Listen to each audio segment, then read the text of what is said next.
Welcome to the second lecture of E4703, Wireless Communications. This is the outline for today. We'll start with a couple of announcements. Then we'll go over a summary of what we saw last week to refresh our minds. And then we'll start with new material. So first, I want to say a few things about expression of ratios. Many of you may have seen them before. Essentially, how to express ratios in logarithmic scale, which is usually how it's done. For many of you, it'll be just a review. It'll just take 5 minutes. Then I want to have a little more of a thorough review of random variables, which is a requisite for this course, and it's something that we're going to need. So I'll go over it for those of you who may be rusty, and also to establish a bit the notation that we'll be using. And then we'll start with the material proper. So we'll have first a section on antennas. And this is something that is not really covered in any of the textbooks that I've given you. And in fact, in any of the textbooks in wireless, I don't know exactly why. I think that is a very important topic, antennas. They're an integral part of any wireless system, yet they're usually overlooked. So we'll talk a bit about it. And if any of you has interest, I can point you to books that cover the topic in detail. But for what we need for the course, what I'll give you today is pretty much sufficient. Then we'll start with the radio channel overview, which is, I think we'll spend about 3 lectures talking about radio propagation. This is the first one. So we'll start talking about, I want to tell you first about a very important differentiation that exists between what we call large-scale and small-scale phenomena. And today we'll spend the rest of the lecture talking about large-scale phenomena. And next lecture, and maybe the one after that, we'll talk about small-scale phenomena. But first I want to tell you about this differentiation so you know what I'm talking about. And the rest of it, path laws and what comes afterwards, has to do with large-scale phenomena. So I'll take you through about 5 different path laws models, which are used in the field. Then we'll talk about something very important in wireless, which is shadow fading, and something that you've probably experienced as users. And then we'll apply all of these to study coverage and outages, and then we'll wrap it up. So that's the outline. 3 announcements. First, there is no lecture next week. I'm going to be out of the country. So I may ask you guys to make the lecture up later in the semester. We'll see how it goes. But for now, we'll just leave it at that. So the lectures will resume the week after on Thursday, February 9th. That means that you'll have 2 weeks to solve the first homework that I'm going to give you today. So you can just warm up slowly. So that's the first announcement. Please remember, I won't be here next Thursday. The second is that the course webpage is active, thanks to our TI FTQs. Thanks a lot. That's the URL, and we have posted there the slides of the first lecture and the slides that I'm going to use today for the second lecture. That's the second announcement. Third announcement is that there is another URL, also written here, which contains typos for the textbook. As I told you, this is a new book. It was just released.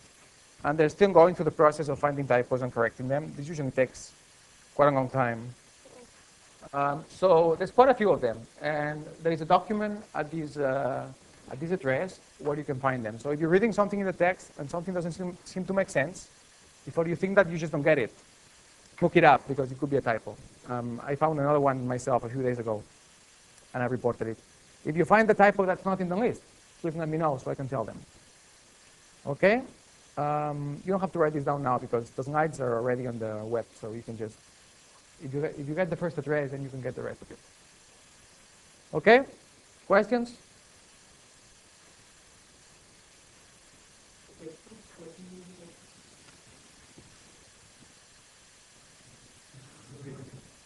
Easy, yeah? Oh, Goldsmith. Yeah. Andrea Goldsmith. All right. So let's review what we saw last week. We started by talking about applications. We saw there is a large and growing number of applications that are run over wireless systems, and they have very different quantity of service needs. Remember, there were quantity of service essentially broke down into requirements for data rate, which has to do with speed, how quickly you need to send information across. Requirements for latency, which has to do with delay, how quickly, how much you can wait for the information. Some applications are very sensitive to delays, others are not. And the third class of requirements had to do with error tolerance. So some applications require high reliability, and others are more flexible in terms of errors.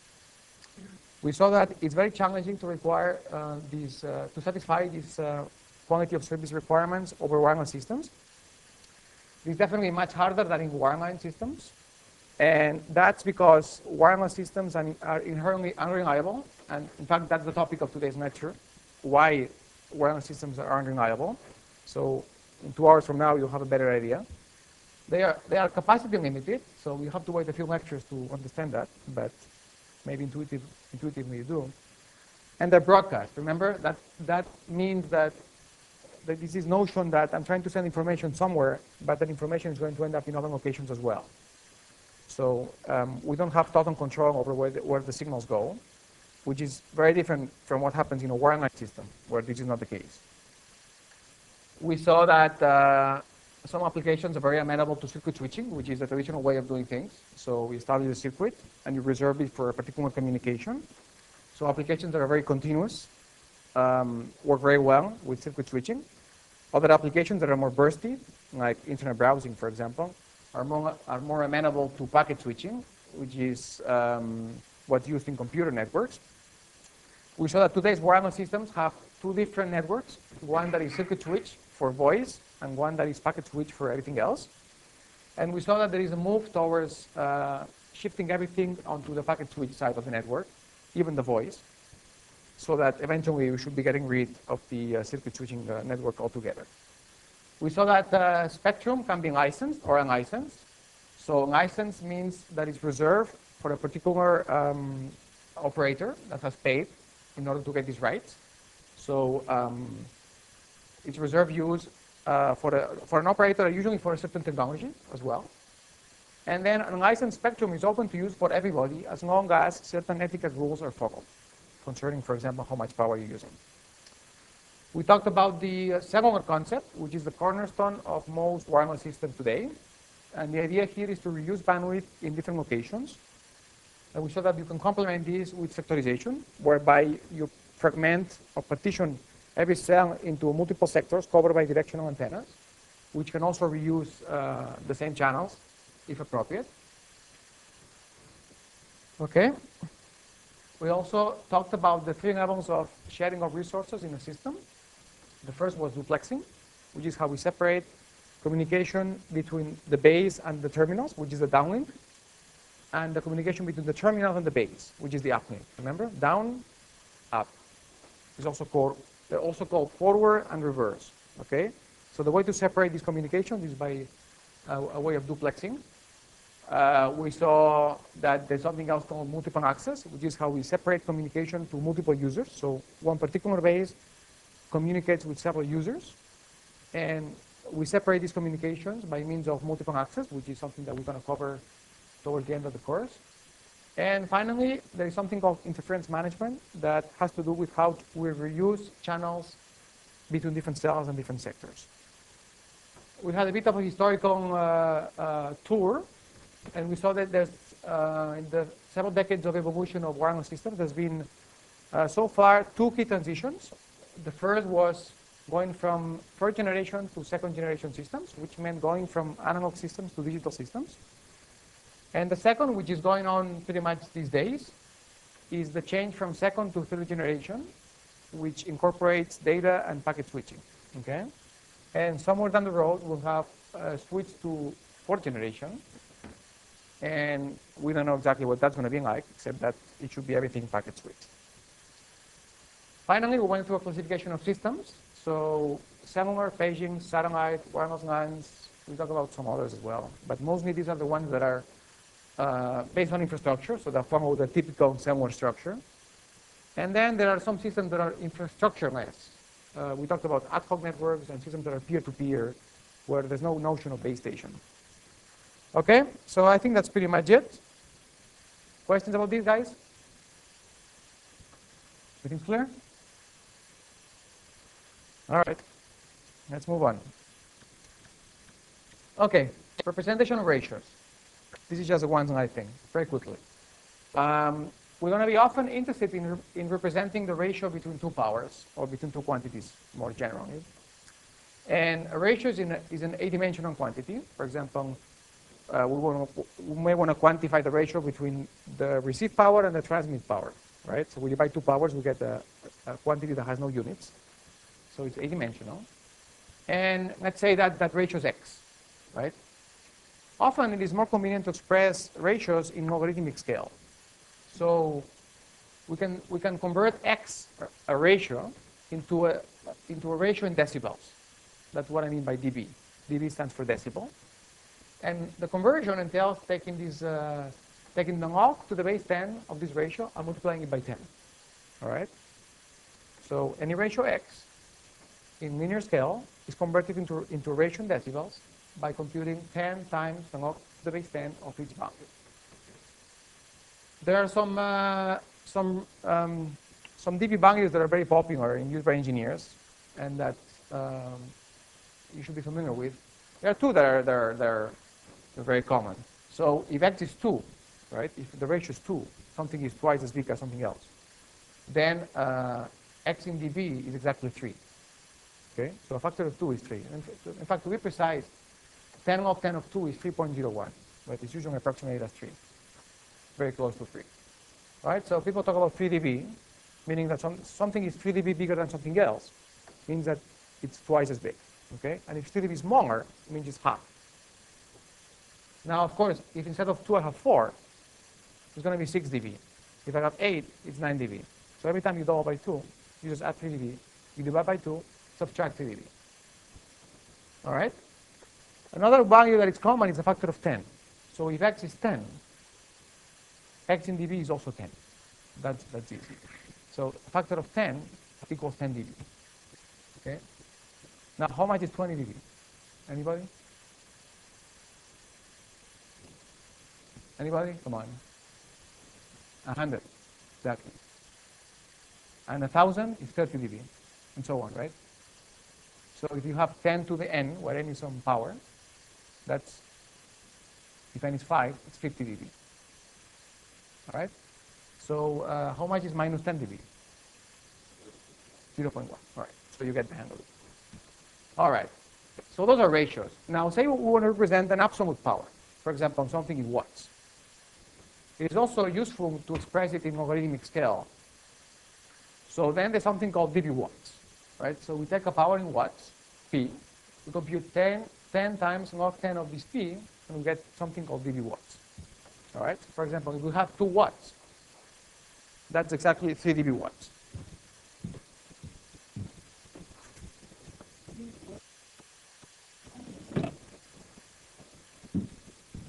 So the same numerology applies, except that this time we have units. Now, more frequently, instead of expressing the powers in watts, we express them in milliwatts. And then the conversion gives us dBm, right? So dBm is 10 times log 10 of P in milliwatts. Or if P is in watts, we divide by 1 milliwatt, compute 10 log 10, and that's the power in dBm. All right?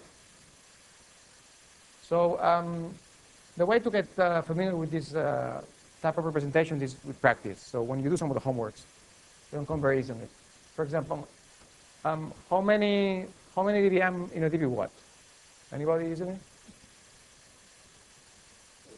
30, right? It's 1,000. A watt is 1,000 milliwatts, so it's 30 dBm. Very good. So this is just a matter of practice. Questions? All right, random variables. Who has seen random variables here before? Who has a background in random variables? Very few of you? Okay, well, this is very basic stuff. So let's go through it and then we'll see if there are any questions. Okay, so this will be useful to you also. A random variable x is characterized by something called its CDF, which is cumulative density function, which we're going to indicate with this capital P, P sub x. And it's the probability that the random variable x is below some level, mu x. Okay? Now don't confuse capital X and mu x. Right? Capital X is the random variable whose value is unknown, and mu x is some reference point. Right? So for any reference point, this probability has a certain value. All right? So this is a function that depends on mu x. The derivative of capital P, the CDF, is something called the PDF, which is the probability density function. Right? It's the derivative of capital P over x. And this little p has to integrate to 1. Okay? The total probability has to be 1. So something has to happen. Of all the possibilities, 1 has to happen. So the integration has to give you 1. The most important quantity determining a random variable is its mean value or expected value. And we'll usually indicate this with mu. Okay? So mu of x is the average of x, the expected value of x. And the way to compute it is by this integration. We integrate over all possible x, the product of x times the probability of that particular x. Okay? So we're just summing for each of the possible occurrences its probability. Okay? So it's a weighted sum. It's a weighted integration. And this is the expected value. So if you will, this is the typical value that this random variable is going to take. Okay? We can also compute the expected value of a function of x. So say we have a function g of x. We want to compute the expected value of g of x. So we compute it exactly the same way. It's the same integral. We just replace x with g of x. Okay? Another quantity of interest with regards to random variable is its variance. The variance of x, we'll usually indicate it with the symbol sigma square of x. And it's the expected value of the square of x minus its mean. Okay, so we take x, subtract its mean, which is right here. We square it, and we take the expectation. Okay? That's the variance. If you expand this product, this difference, this square difference, you can easily expand it and see that this is equal to the expected value of x squared minus the square of the mean. Okay, so the variance is the mean of the square minus the square of the mean. That's the easy way to remember it. The mean of the square minus the square of the mean. The square root of the variance, which is sigma, it's called the standard deviation. Okay, so intuitively, the standard deviation gives us a feel of how far away x can be from the mean. So typically, how much is going to oscillate around the mean, how far it's going to be. Okay, so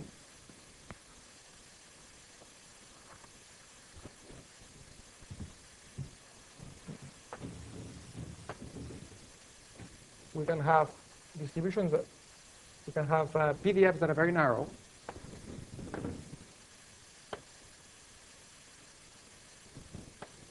Okay, say this is 0.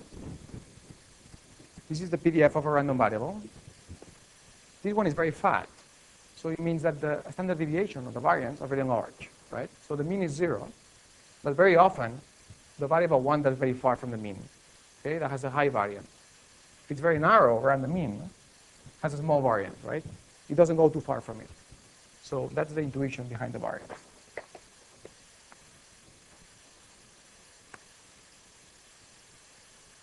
All right, say we scale the random variable by a constant value, right? We multiply by 2 or by 5 or by something else, or we divide it by something. That's going to scale the mean and the standard deviation in the same way, okay?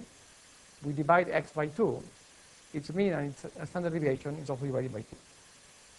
It's easy as that. Everything is linear here. If instead of scaling the variable x, we shift it by a constant, then this is going to shift the mean by the same value, but it will not affect the standard deviation.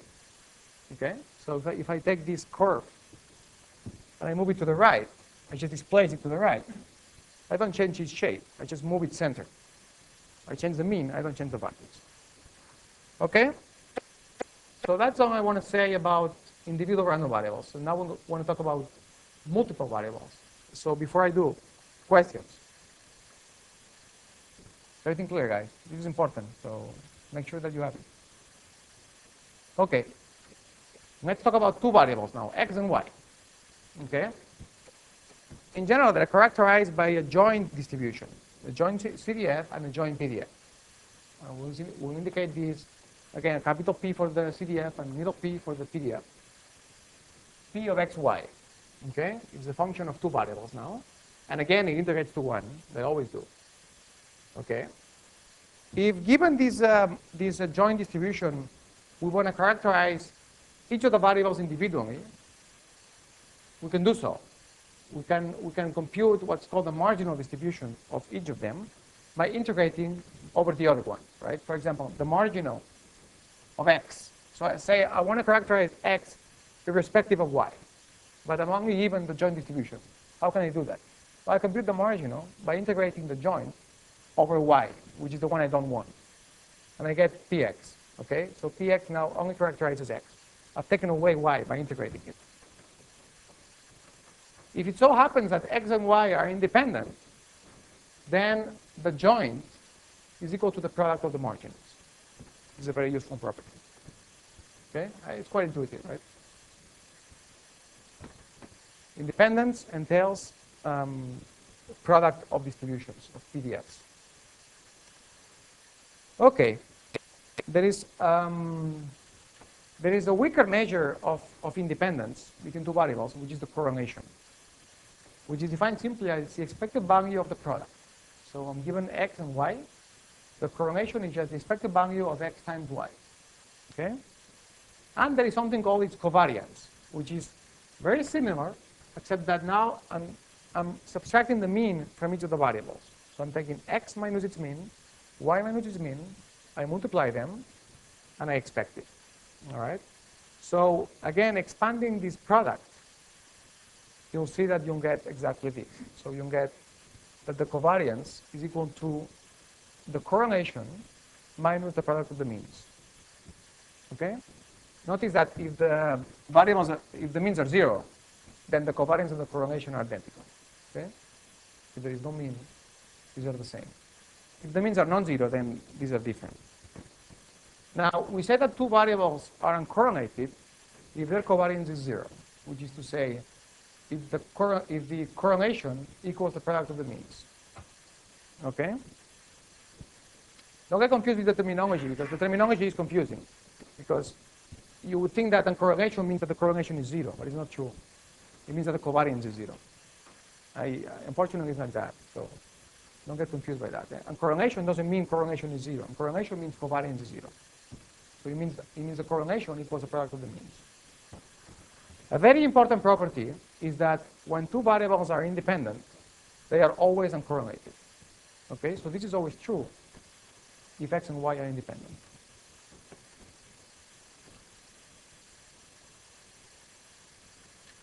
So that's what I want to say about multiple variables. Questions? Nothing? Unclear? Okay, good. A distribution that arises very frequently in nature and certainly in communications is the Gaussian, or in fact it's called the normal distribution because it's so normal. The Gaussian distribution, which is denoted by n typically. So n with a certain mu and certain standard deviation. And I'm sure that most of you know the PDF of a Gaussian variable, right? It just is 1 over square root of 2 pi to normalize the integration times the standard deviation in the denominator, and then we have this exponential of minus x minus the mean square divided by twice the variance. Okay? That's the PDF of a Gaussian random variable. We'll see in a minute why this distribution is so common in nature. The CDF is given by the integration of the PDF. Remember, the PDF is the derivative of the CDF, so the CDF is the integral of the PDF. And it's not easy to express because this integral is pretty tough. So there is a special function called the Gaussian Q function that is used exactly for this purpose. So the capital P of x, the CDF, is equal to 1 minus Q, this is a special function, The Bank weight is that x minus mu divided by sigma. Okay? So this is the Q function. It's not a closed form function, it's an integral. So it's the integral is this integral here. I'm just not already free. Note that in the slides I posted on the web, there was an incorrection here. So I apologize for that. So it was my own typo here. So this is the right way to express it. And the Q function gives the probability that a zero mean univariance random variable exceeds a certain value x. Okay, that's what it says. Q of x is the probability that a zero mean univariance Gaussian random variable is bigger than x. And we can use it to express the CDF of a variable x with any mean of variance by just putting the corresponding mean of variance here. Okay? Now, I told you before that if two variables x and y are independent, then they're always uncorrelated. Okay? Not vice versa. So independence means uncorrelation, and correlation does not mean independence. Okay? Except for Gaussian variables. So if x and y are Gaussian, then independence means uncorrelation, and uncorrelation means independence. So if and only if they're Gaussian, it goes both ways. So independence is the same as uncorrelation. Only if they're Gaussian. If they're non-Gaussian, then independence means uncorrelation, but not vice versa. Okay? Questions about Gaussians? I'm sure that most of you have seen these before, somewhere or another. Okay, the reason that Gaussian distributions are so common in nature, in fact, in communications also, is because of something called the central limit theorem, which states that the sum of a large number of IID, and IID means independent, identically distributed. Okay, so it means variables that are similar in behavior, but independent. So the sum of a large number of random variables converges to a Gaussian random variable. Okay, so formally we can say that if we have x sub n, which are zero mean random variables with variance sigma squared, and these are not Gaussian, right? X are variables of any kind. If we add up capital N of them, and then we just normalize by square root of n to avoid the sum diverging. So we define this as zeta, right? Zeta is the sum of n random variables divided by square root of n, just scaled. This is a random variable, zeta also. Z, I'm sorry. Z is a random variable. So as n goes to infinity, z becomes Gaussian. Okay? Zero mean and the same variance, sigma squared. This is the formal way of expressing the central limit theorem. And this is why there's so much Gaussianity in nature. So a lot of things are made up of tiny little components that are random, and they add up to a Gaussian. For example, that's why noise is Gaussian. For example, noise in electronic circuits, right? Why is there noise? Usually, the way you communicate signals in a circuit is by driving a current, right? You have a signal, you drive a voltage with the signal that you want to communicate. That drives a current that flows through the circuit. So it's a bunch of electrons that are flowing around, and you're driving them with your signal. Now, why is there noise? Because of heat, because of temperature. So because the electrons are hot, in addition to the signal that you're driving them with, they have jitters. They move around because they're hot, just because of temperature. Thermal energy. So they move randomly in a very non-Gaussian way. But there's so many of them. There's gazillion electrons composing your current. That the sum of all these perturbations creates a noise that is Gaussian. And in fact, if you measure noise with a oscilloscope in a circuit, it's always a perfect Gaussian, because there's just so many tiny contributions that add up to something Gaussian. Okay, so that's all I had for random variables. That's pretty much what we need, definitely for today's lecture and for most of the course. But the stuff that I covered today, you guys really need to be familiar with it. So if something is not clear, please let me know now or offline. But most of the stuff we're going to be using for the homeworks and stuff. Okay? Questions? Or we move on? Okay, so we move on. Next section is about antennas. Okay. The role of the antenna is to convert electric currents into electromagnetic waves and vice versa. Okay, so in transmission, we convert currents into waves. In reception, we convert waves into currents. Okay, so it's a very important part of a wireless system. The most important feature of an antenna is its antenna pattern, or its radiation pattern. Let's call it G, for example. And it's a function of angle. Okay, so it's a function of direction. So the antenna pattern characterizes the ability of an antenna to concentrate power in certain directions at the expense of other directions. And this ability is termed directivity. Okay, so here I'm pointing some generic geometric representations so you can see the dependence on the angles. So G will be a function of azimuth and elevation, for example. That's the angles I'm using here, right? So azimuth will be on this plane. It's an angle on this plane, and elevation will be how far up you are from the plane. Okay, so with these two angles, you can sweep any point in space. All right. So is directivity something desirable? Well, it depends, right? If you can point the antenna, it's desirable. If you cannot point the antenna, it's undesirable, right?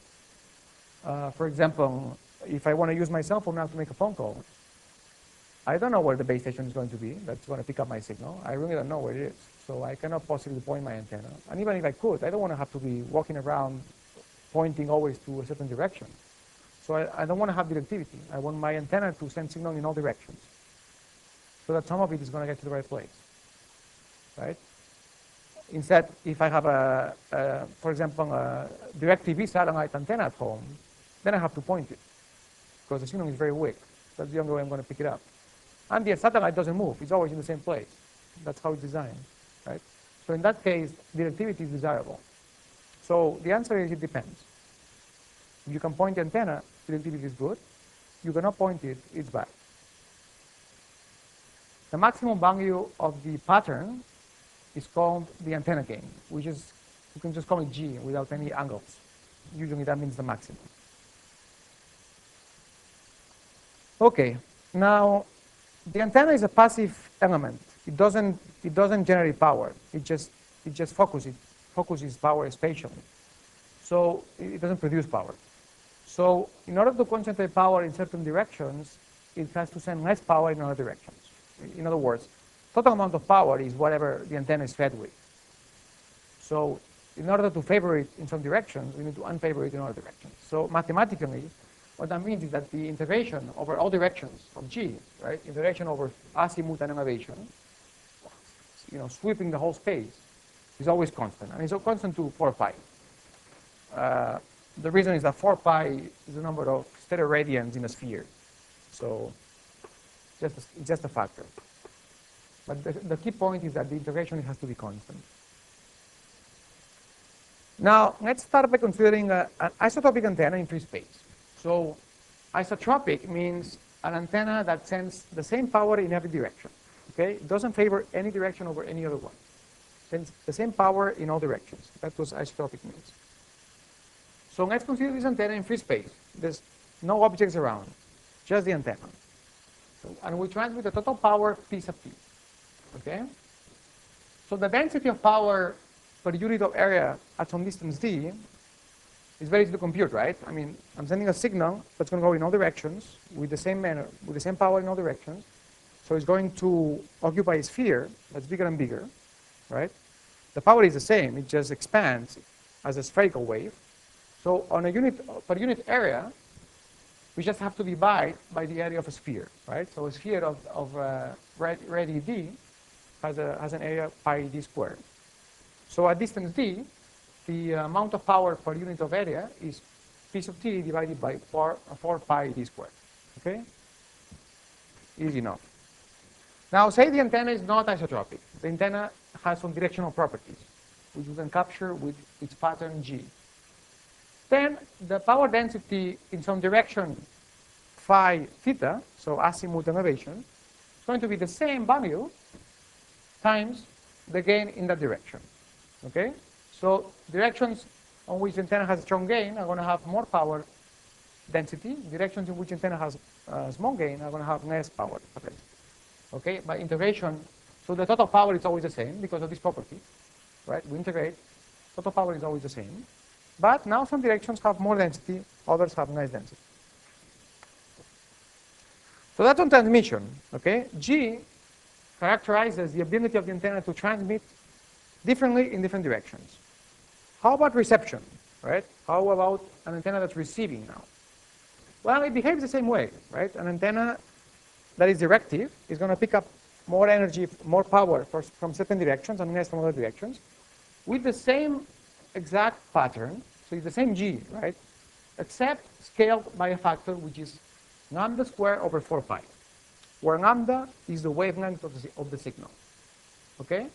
So essentially, if the antenna is very directional in transmission in some direction, it's also directional in reception from the same direction and vice versa. It favors the same directions in transmission than in reception. There is just a scaling factor, which is lambda squared over 4 pi, where lambda is the wavelength of the signal. Okay? Now, let's stay in reception. Say we have an antenna that's receiving, and now we have a wave of power density P.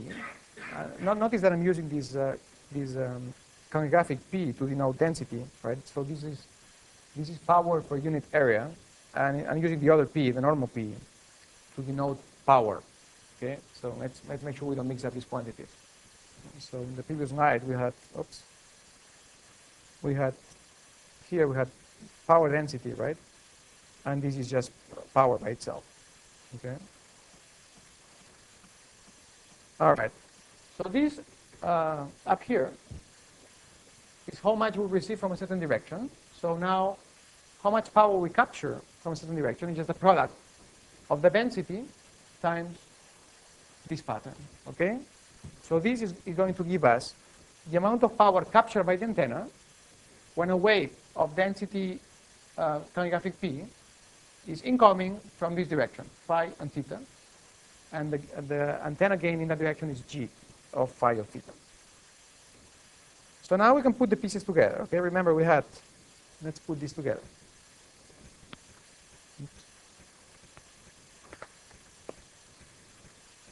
We had that capital P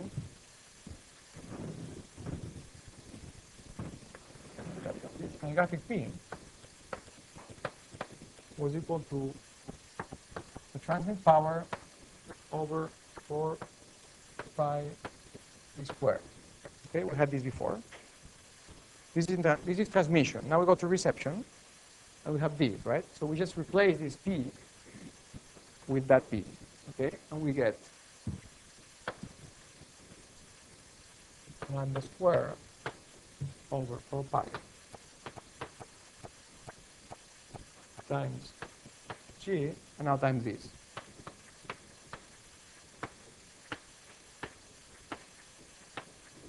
Okay? So this is the received power. We just put together what happens in transmission, what happens in reception.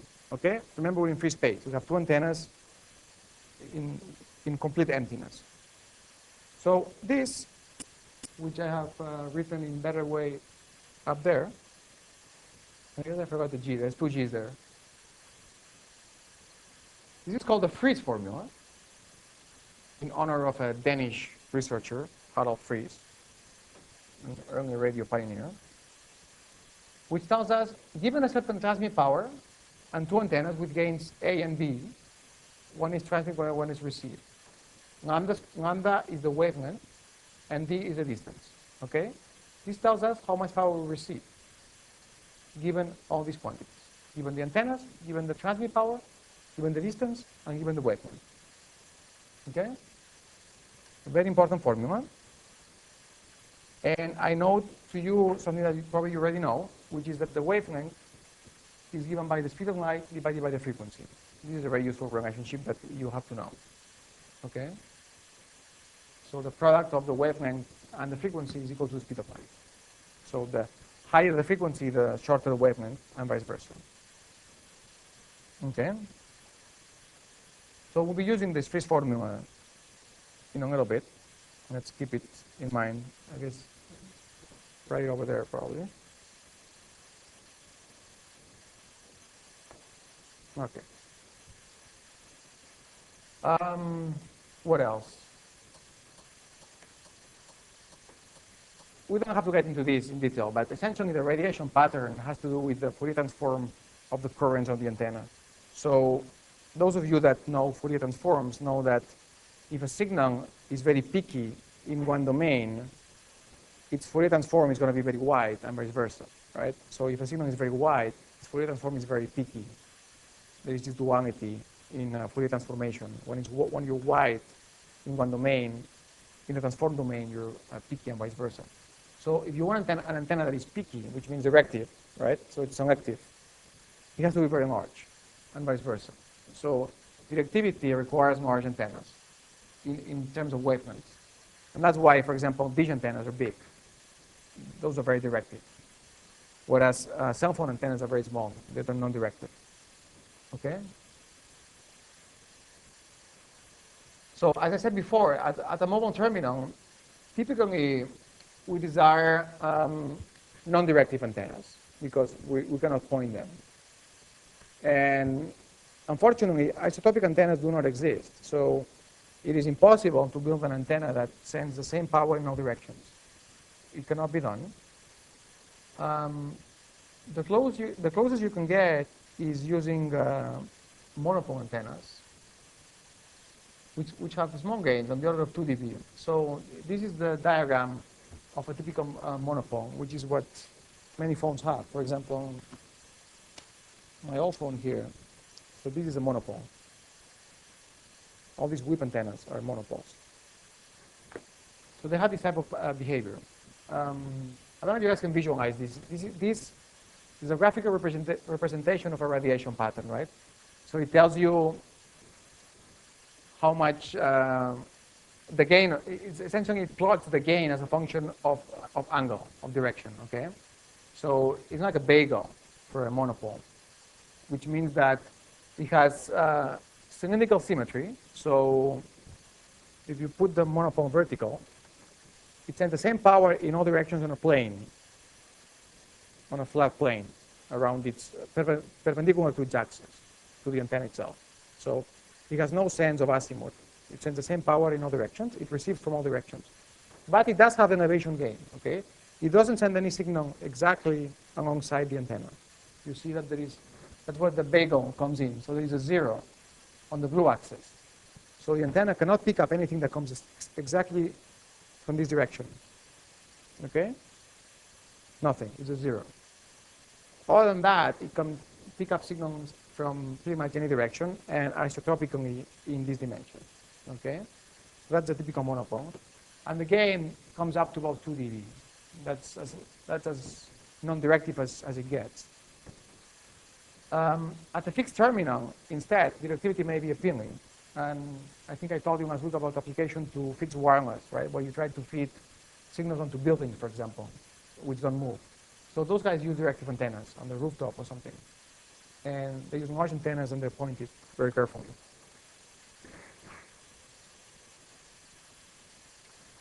So this is the antenna pattern of a typical base station antenna with sectorization. So remember I showed you this before?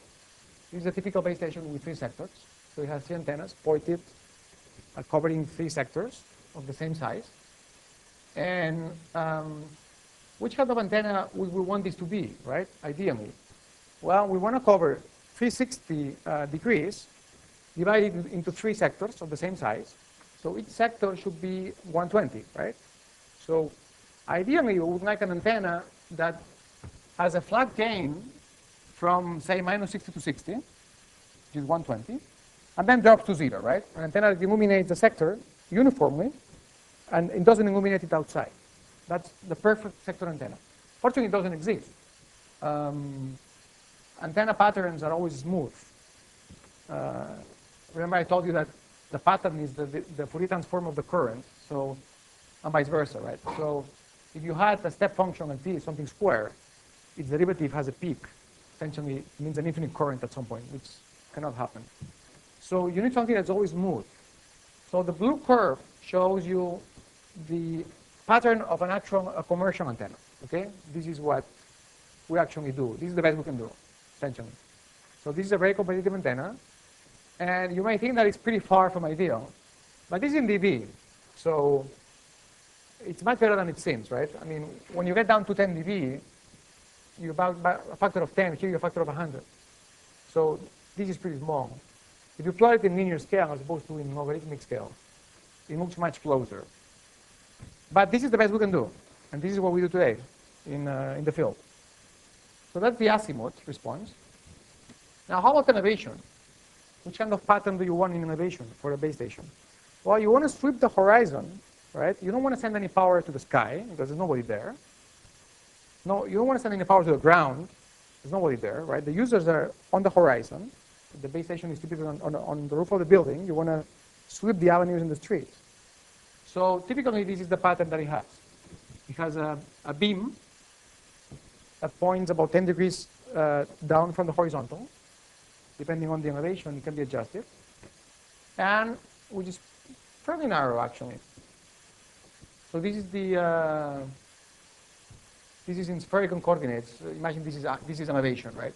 So this means the flat direction is exactly straight, parallel to the ground. So it's a little below. You want to shine on the ground, but with a pretty big focus. So that's the pattern again of a commercial base station. So this is elevation, and that's azimuth. And the total gain is about 17 dB. Final topic on antennas is, and very briefly, polarization. I just wanted to have a notion for it. An electromagnetic wave is composed by an electric field and a magnetic field. Okay? And these fields feed each other. That's how the wave propagates. The electric field induces a magnetic field. The magnetic field induces an electric field. That's how the wave advances. Okay?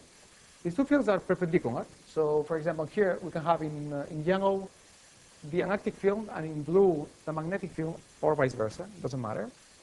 So they're perpendicular to each other, and they're also perpendicular to the direction of the advancement of the wave. Okay? So the wave is moving in this direction on this axis, and the electric field is oscillating vertically, and the magnetic field is oscillating horizontally in this example. Okay? So the polarization determines the orientation of the fields on their plane of oscillation. So we could rotate, imagine this picture, we could rotate it over this axis, over the propagation axis. For example, if we rotate it 90 degrees, the blue will be vertical and the yellow will be horizontal. Okay? So the inclination angle determines the polarization. And since it's on a plane, any polarization can be expressed as on the basis of two orthogonal directions, any one. For example, typically we talk about horizontal and vertical. We could talk also about any other two directions. Okay?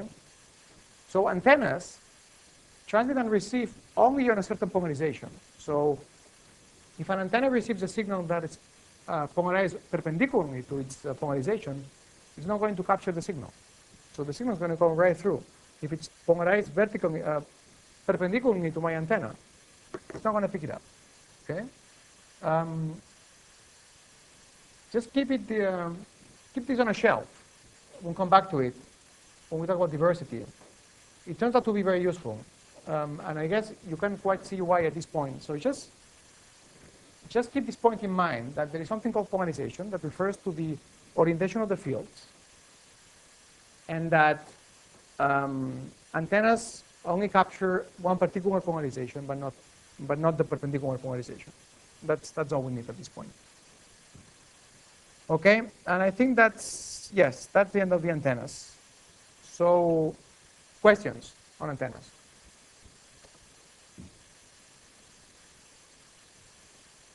No questions? Okay, so let's start with propagation. We'll take another 10 minutes and then we'll take a break. Okay, so this is the material that's covered in chapter 2 of the textbook. Okay, I don't know if some of you have had a chance to go over it on your own or not. There are some sections that we're going to skip. It's a very rich chapter, so Professor Goldsmith gets into a lot of detail. And there is some of it that we don't really need to cover. So I think last week I told you, and if not, look at the slides on the website, which parts we're going to cover and which parts we're going to skip. So what I covered today in the class is what you need to know. The rest, it's, I think, excessive stuff. So I'm not going to ask about it. Okay. So the radio channel is the medium used by wireless systems to convey information from base station to terminals. Remember, that's the downlink. And from terminals to base stations. That's the uplink. It is, as I said many times, is an unreliable and time-varying medium. Okay? Much in contrast with other communication systems. Now, if we wanted to exactly characterize the propagation of electromagnetic waves from the base to the terminal or vice versa, we need to solve something called Maxwell's equations. I think I told you about this last week. So this is the exact formulation of how waves propagate. And so we will need to solve these equations with the boundary conditions imposed by the environment. So we will need to know exactly the environment with complete detail about its composition, shape, and properties in order to analyze the propagation and predict how much energy is going to be received, in which way, etc. This is completely unfeasible in practice. First of all, it takes too much computation. We just don't have enough computers to do this. And second, we just don't know the environment with sufficient amount of detail. We can't. Usually, we have to study propagation and deploy a system in an environment that we don't know very well. So it is an unfeasible approach for many reasons. Nonetheless, approximate methods have been developed. And I'll tell you a little bit about one of them, which is called ray tracing. Okay? This is an approximate method. And even with this approximate method, it is extremely complex and often excessive for today's computers. And because of simplifications, they are sometimes inaccurate, sometimes excessively inaccurate. So they have limited application. I'll tell you a little bit about how they apply and in which cases they're useful or not. So these are approximate methods to try to solve this impossible problem, which is Maxwell's equations in exact form. The more standard approach is to resort to something called statistical modeling. And the point here is to say, okay, the environment on which the system is going to work, I cannot know it in detail. I cannot know the environment in sufficient detail. I just can't. I can measure it, all the objects that are there, plus it's going to change. But even if I could, it's going to change, but I can't. There's too many objects, the composition, their properties. It cannot be done. So I'm going to take it as a known and model it statistically. So I'm going to take it as random. I'm going to take the environment as random and model it using random stochastic theory. And that's the statistical modeling, okay? And that's mostly what we're going to cover today. So essentially, we give up on solving the problem exactly, and we model it using random variables. So that's exactly what's written here. The channel is regarded as a stochastic process, a random process, whose statistical properties we can tune depending on the features of the environment.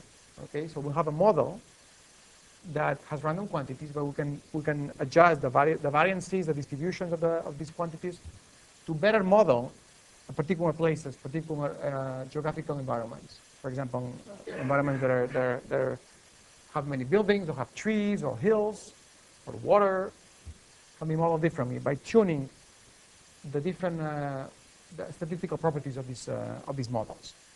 Okay, so a key point in today's lecture is this differentiation, this classification of propagation features.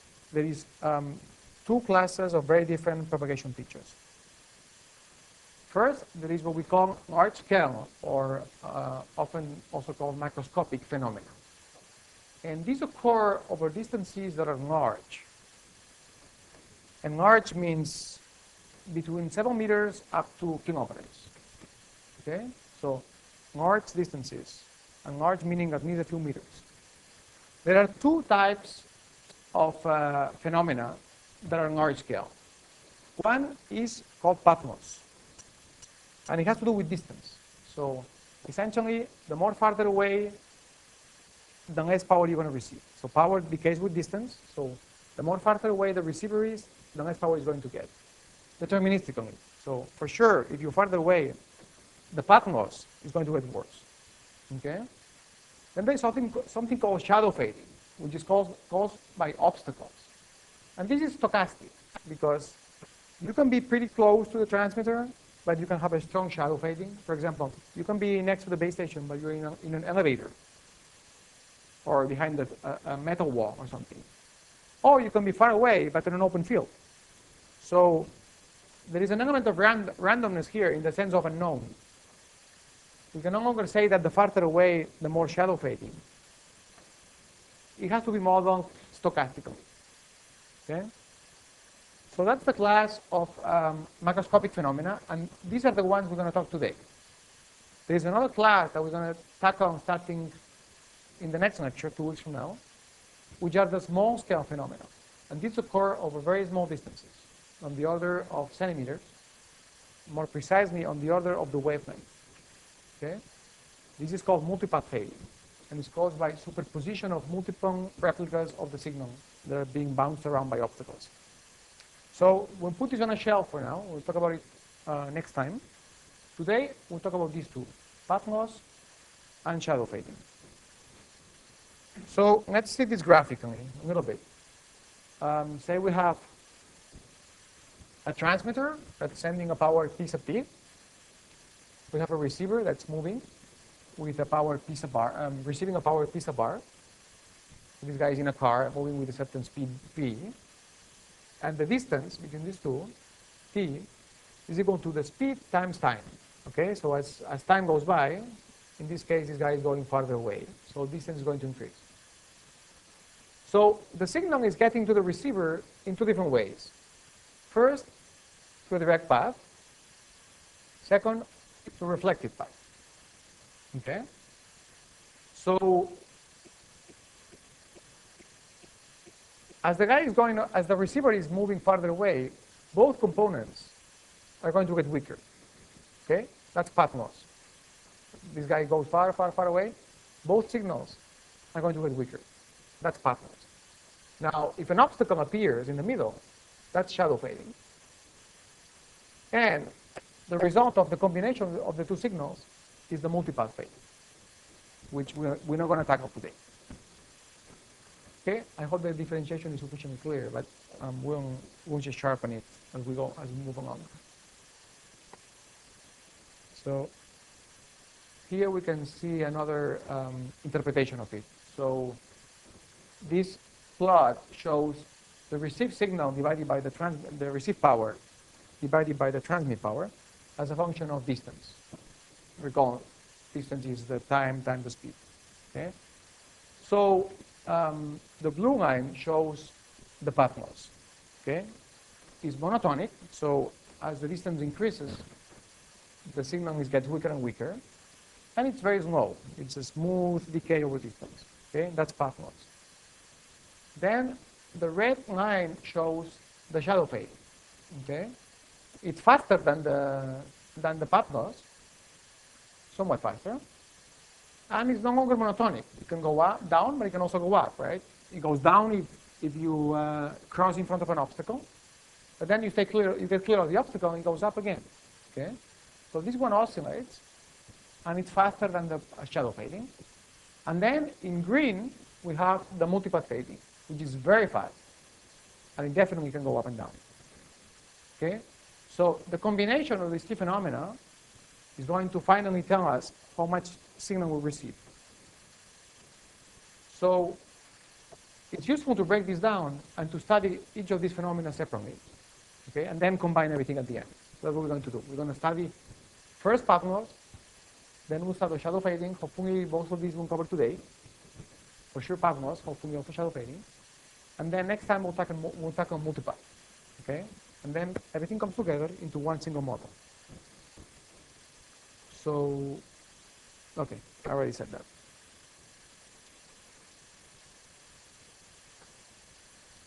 Okay, we'll start with path loss.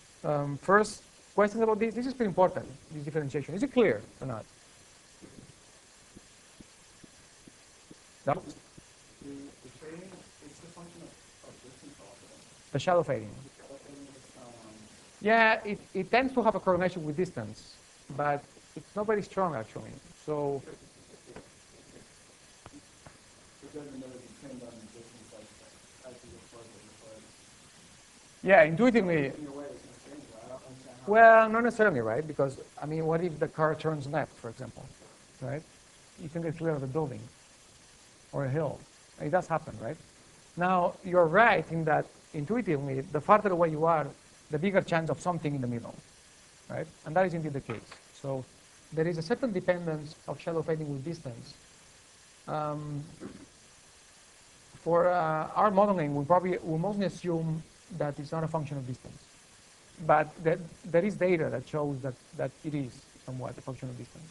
Yes, in fact. How could you look at shadow fading while looking at platform? But the further you zoom in, like, aren't those two letters together? Yeah, they are. So, for example, if you measure it, so I'll show you how you do that. Like experimentally, you can't, right? In fact, when you measure the whole thing. So, the way okay, separating multipath is pretty easy. So what you do is you take an average. So essentially you low pass filter the measurement. So typically what you do is for example, we have vans to take measurement in the company, right? So you drive down, for example, in New York City, we drive on one of the avenues on the streets, and the signal is being sampled every few centimeters, very quickly, right? So you get all these variations up and down, right? You get actually, if you add up these three curves, you get the resulting sum, which is crazy, right? What you do is you take the measurements over 3 or 4 meters and you average them. So what happens is that the green stuff sums to 0 because within a certain small distance, it's just 0 mean. So it's just going up and down, up and down. So you take an average and you actually cancel it out. And you get just the blue and the green. Now, getting rid of the gray sorry, you get the red and the blue. Right. Now, getting rid of the red, it's tougher. So I'll show you how to do it later today. It's not easy, in fact. Other questions?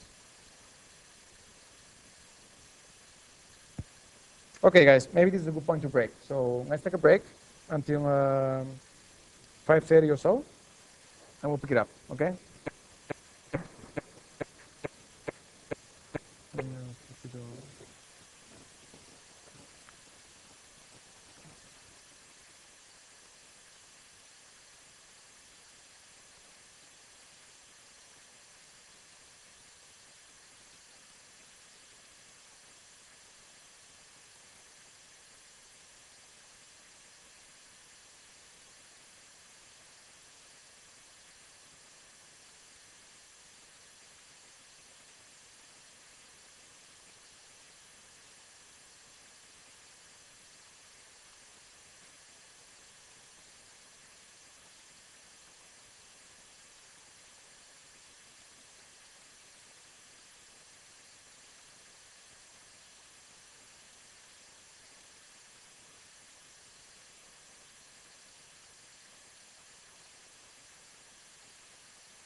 Okay, guys, let's continue. Um,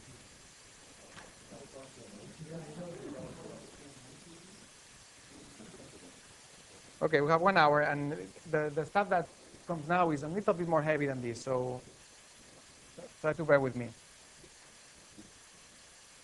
Okay, we'll not get it here, so hopefully this classification is clear now. This is very important. And we're going to now talk about path loss, which is the blue curve, okay? So things that happen slowly over distance. So mostly we'll talk about the UHF band, which goes between 300 megahertz and 3 gigahertz. Most of the systems that we care about are in this band. And some of them are at 5 gigahertz, like the wireless lines. So that's the bottom of the super HF band, which goes from 3 to 30 gigahertz. Remember that mostly I told you that the good spectrum, because of propagation and antenna sizes, is between a few hundred megahertz and 10 gigahertz. So that's pretty much what we care for. Okay, I remember I told you last week that above 10 gigahertz, there's problems and complications such as random attenuation, high directionality, atmospheric absorption, etc. So we don't want to go there. So mostly we'll focus on these type of frequencies. And we'll assume that the Earth is flat, which of course is not true, but it is sufficiently close to true over short distances. So say up to a few kilometers, the curvature of the Earth is very smooth, so we can ignore it. Okay, so there is work on extending this to round Earth, and you can actually model that if you want to, but it's beyond what we want to do in this course. So we'll just assume the Earth is flat. So let's start with the simplest possible setting. Okay, free space. We have 2 antennas and nothing else in the universe. Nothing. Not an object. Just 2 antennas in empty space. Okay, separated by a distance d, and with unobstructed line of sight path. Okay, so the signal goes from the antenna to the other antenna straight on. So here the Friis formula applies. Okay, we derived it earlier in the class. So the received power divided by the transmit power equals the product of the antenna gains, transmit antenna, receive antenna in the corresponding directions, times the square of the wavelength divided by the square of 4 pi d, where d is the distance. Okay, Friis formula, it applies in free space, and it's a very simple representation of how the power decays. Okay, so the power decays with the square of the distance. Okay, square of the distance. That's in free space. This example, this one is from the textbook. Say you have an indoor wireless LAN at 900 megahertz with a cell size of 10 meters. That's a reasonable value. Omnidirectional antennas. How much power do we need at the access point at the base station? How much PT to guarantee 10 microwatts at any terminal within the cell under this model? Okay, and remember that this is a very idealized model, so it's completely unreasonable to think that there is nothing in the universe but the antennas, but just to get a feel for it. So we just have to plug the numbers into this formula. So we have all the numbers here, right? The frequency is 900 megahertz, so the wavelength corresponding to 900 megahertz is exactly 1/3 of a meter, so 0.33 meters. 10 microwatts is 10 to the minus 5 watts. We just plug the numbers in the formula, and we get that we need P sub t to equal 1.42 watts, okay, which is 31 dBm, 31.6 dBm. What happens if the frequency goes up to 5 gigahertz? So the wavelength gets smaller, and so we need more power. Okay, we need 43 watts. By the way, it's a typo in the book. So in the book it says 43 kilowatts. So if you see the corrections, it's obviously a mistake. So it's 43.9 watts. Okay, so in free space, higher frequencies require more power. So take this with a grain of salt, because this is the free space model, which doesn't really apply in actuality. I told you before that there is a method to try to approach the exact solution of Maxwell's equations. So using this method, which is called ray tracing, you can try to exactly characterize path loss. Not stochastically, but exactly. Okay? I mean, with an approximation. I mean, We try to approximate the exact solution. That's what the ray tracing does.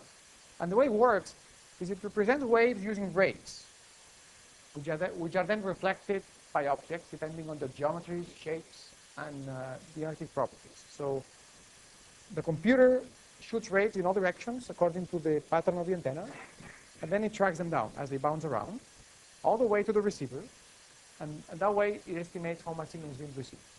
Okay? So the more rays you launch, the more accuracy, but also the more complexity. So the computer has to track all these rays, and sometimes they'll split up, like a ray will, reflect in two directions. They have to track two rays. It will bounce around. So the more rays you add, the more accurate the solution is, but the more complicated the computation. This is only really feasible for indoor modeling because you need to have a detailed model of the environment. For example, you need a floor plan. So we could model it in this room if we knew exactly the size of the room and the composing materials of the walls and of the chairs and the table. We could fit that in a computer. We have software that does this. You can take a whole floor of a building, for example, in several rooms. We put the walls there, the furniture, we put the materials that are composing all these elements, and the computer does these computations. It crunches rays, and it computes how they will reflect, and it tracks them down, and that's what ray tracing does. It's really not feasible outdoors because there's just too much information. You cannot just possibly model an outdoor environment with sufficient detail for this to work.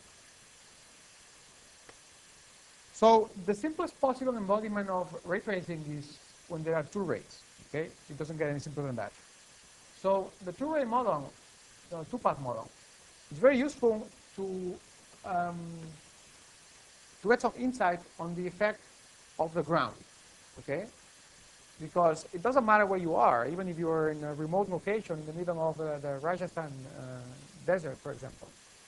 There is always a ground. The ground is always there. So it's a very important element.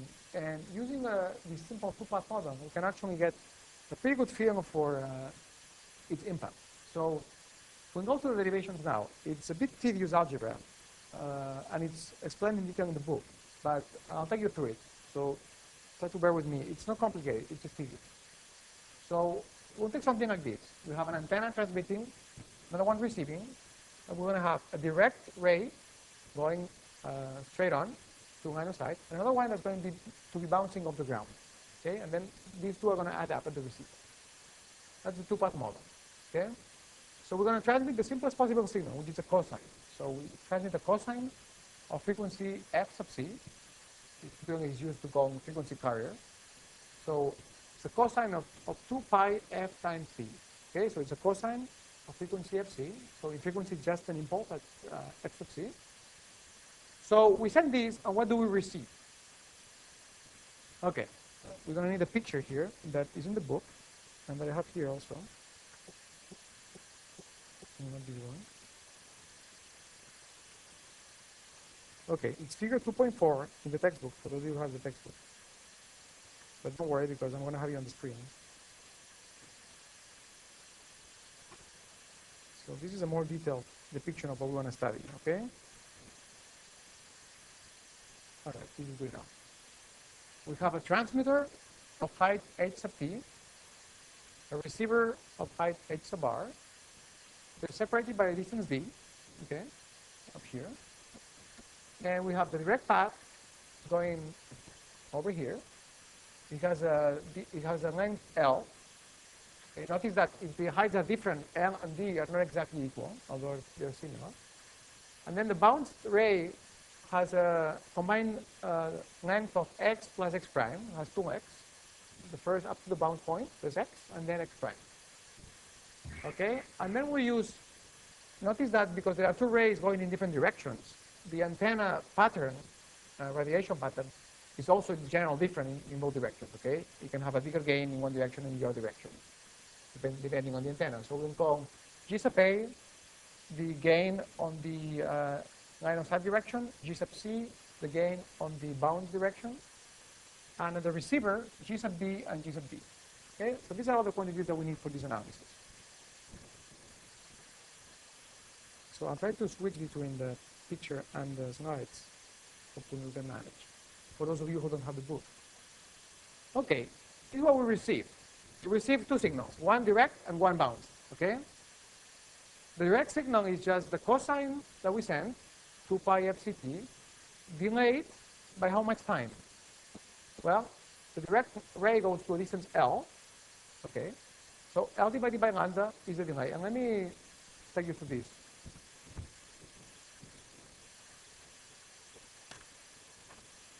Okay. So how much time does it take for the wave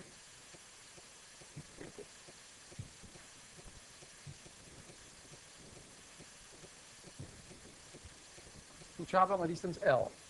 How much time? L divided by c, which is the speed of light. Okay? So distance L at the speed of light, that's the time it's going to take the signal to get there. Okay? Now remember that the frequency times the wavelength is equal to the speed of light. Okay? So we substitute here, and we get exactly here. We have here. Okay? That the delay amounts to a shift of L divided by lambda. All right? So that's the direct signal. Now it goes to against AB and A and B, remember? So these are in the picture, A over here and B over here. So those are the gains for the transmit and receive antennas on the direct ray. And I'm using the square root because this is not power, this is signal, okay? The power is the square of this. So this is the signal, so I'm square rooting them. Then we have to use Friis formula here. So essentially, each of the rays follows the Friis formula of free space. Okay, each of them behaves like this. Gains. Okay, so let me write this here for you, so you can track it down. This is power. We want signal, which is the square root of this. So receive signal is equal to the transmit signal times square root of the gains times lambda divided by 4 pi d. Okay? So each of the rays behaves like this. And there is two rays. So the first one is here. The distance is L on the direct ray. So we have 4 pi m. The 4 pi is common to everybody, so we take it outside. Okay? 4 pi L is the denominator. Square root of the gains. Lambda outside, common to everybody. And the cosine with the correct delay. Okay? So that's the direct signal. Now we have the bounce signal.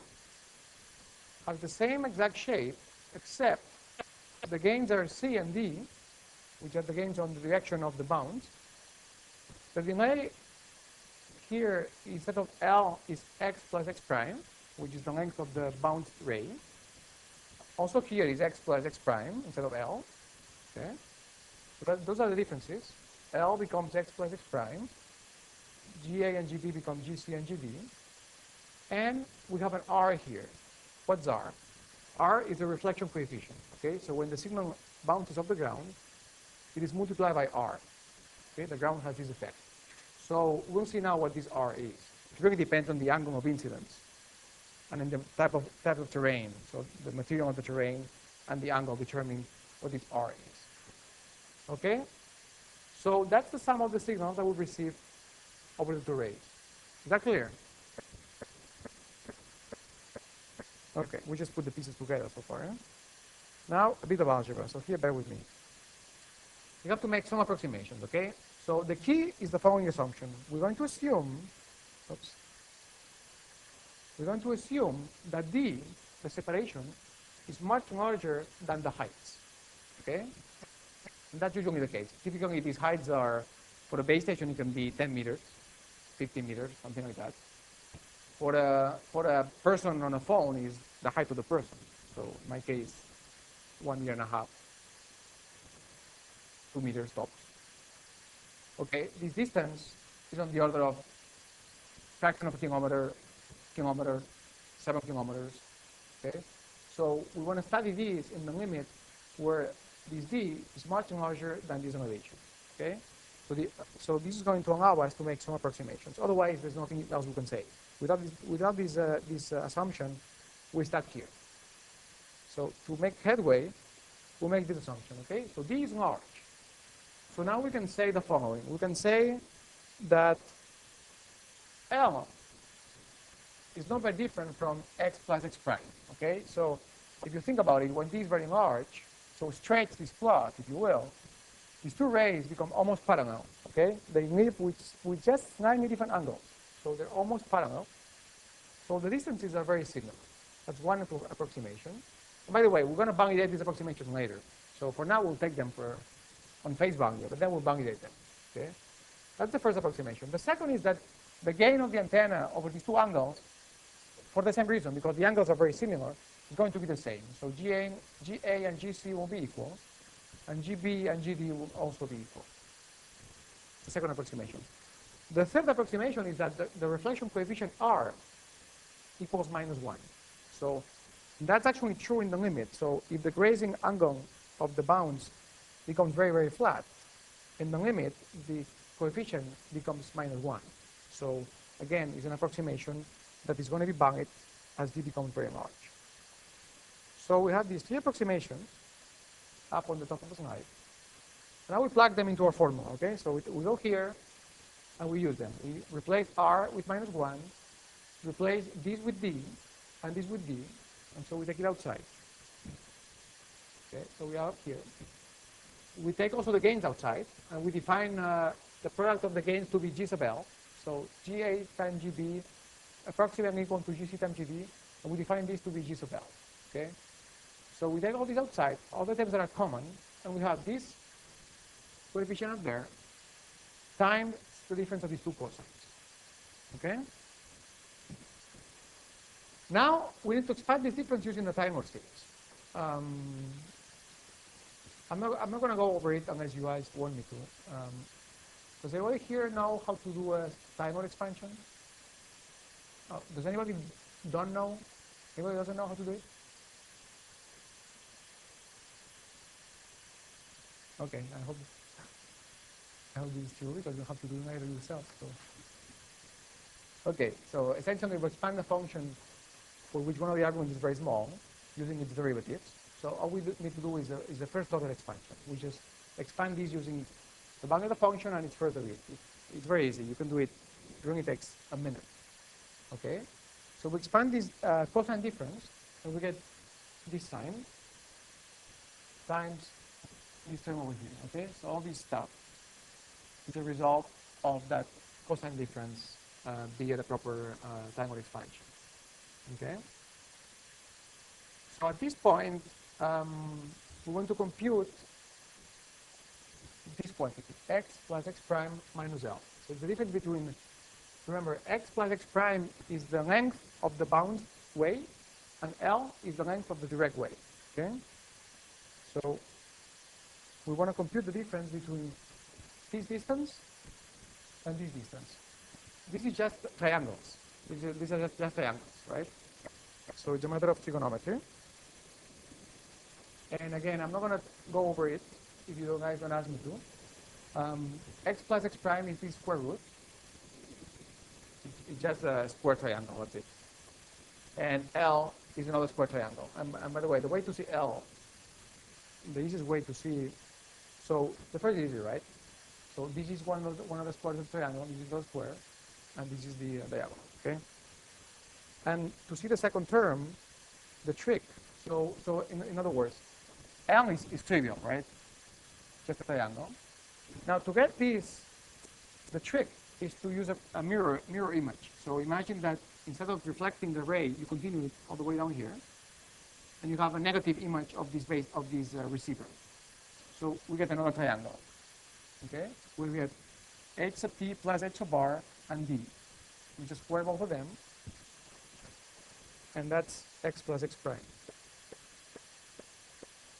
Okay, so the difference of these two triangles is the difference of these square roots here. Here, again, we need to do a Taylor series expansion. So again, we need to expand these under the assumption that D is much larger than HT and HR. Again, it's a trivial derivative. if some of you have problems with this, by the way, come to me and I'll take you through it.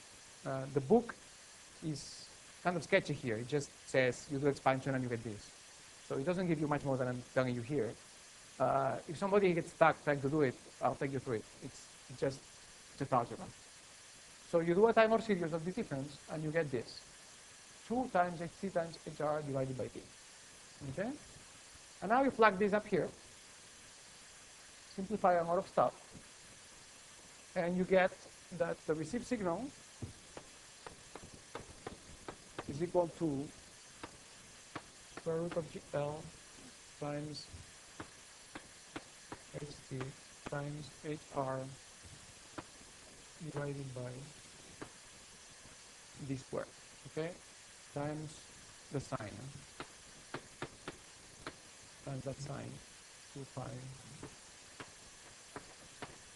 FC T FC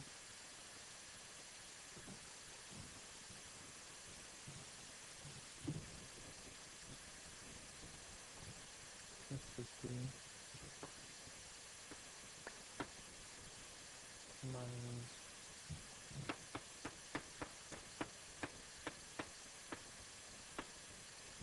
okay, so that's the received signal. So essentially you get that by just plugging this approximation up here and simplifying a couple of things.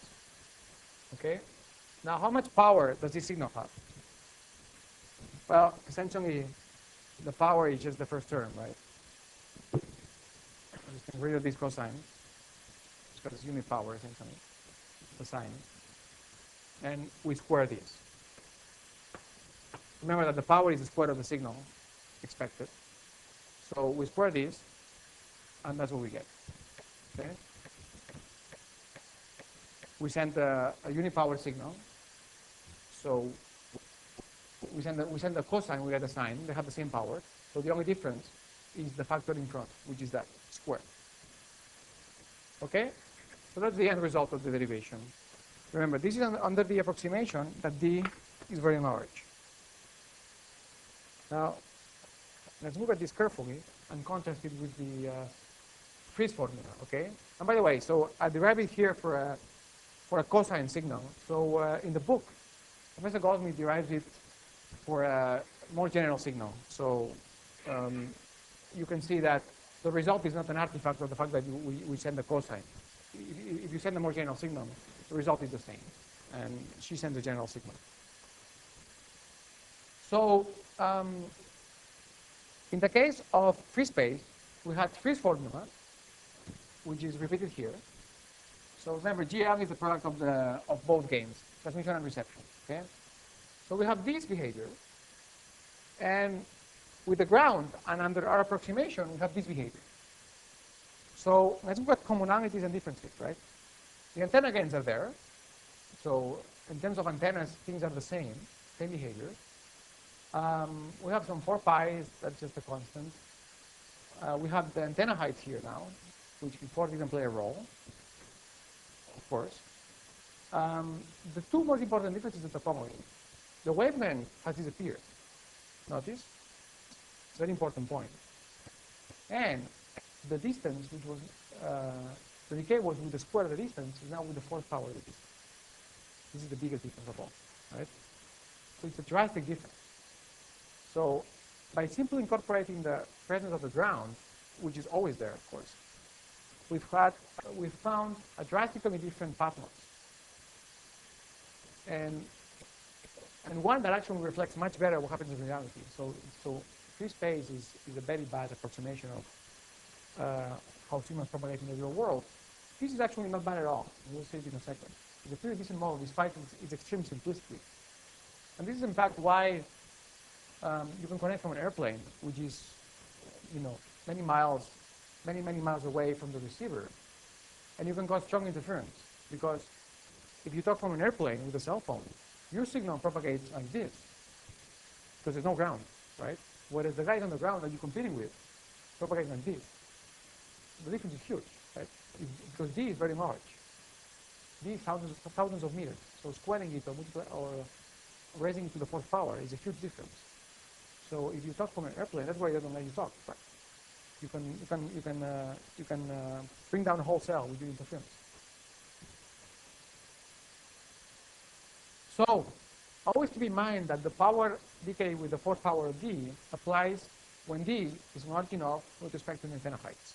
Okay, and now we'll see a plot that makes this point. But contingent on this assumption, there is ample experimental evidence that supports this behavior. So people measure on the ground, and they do find that the power falls with the fourth power of the distance. So this is a key point, in fact, in which cellular systems rely. In fact, you can show that if the powers fell with the square of the distance, we could have no cellular phones. So there could be no cellular system, because the whole thing would collapse. So this is a very interesting argument, right? Remember we talked about these reuse factors. So, for example, here, all the cells that are in blue are using the same channels. The ones that are in green, the same channels, and so on. Okay? So the ones in the same color suffer mutual interference. Now, let's take the vantage point of the central cell, this blue cell. Okay? So let's consider a circle around this cell, large circle of certain size R, and let's compute how many cells of the same color are in that circle. Okay? Let's imagine we do that, and we find some number, K. Okay? There are K cells that interfere with a given cell in a certain distance. Now, let's double this distance and look at a circle that's twice as far as large in terms of diameter.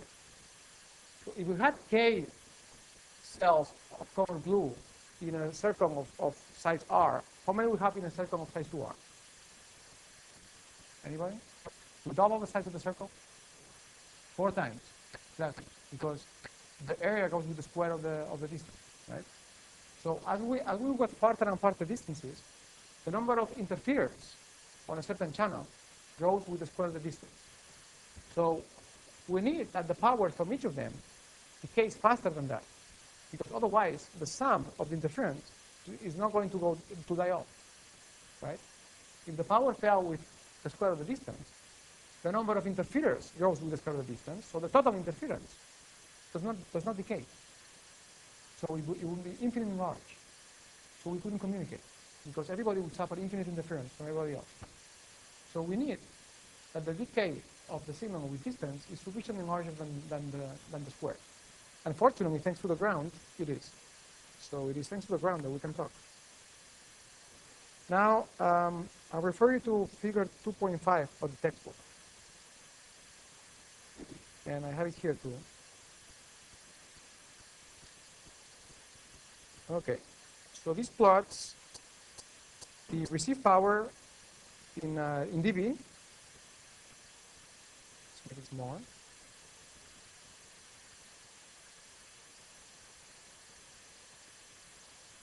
As a function of distance, and keep in mind, careful, because this distance is a logarithmic scale, right? So this is the log of the distance.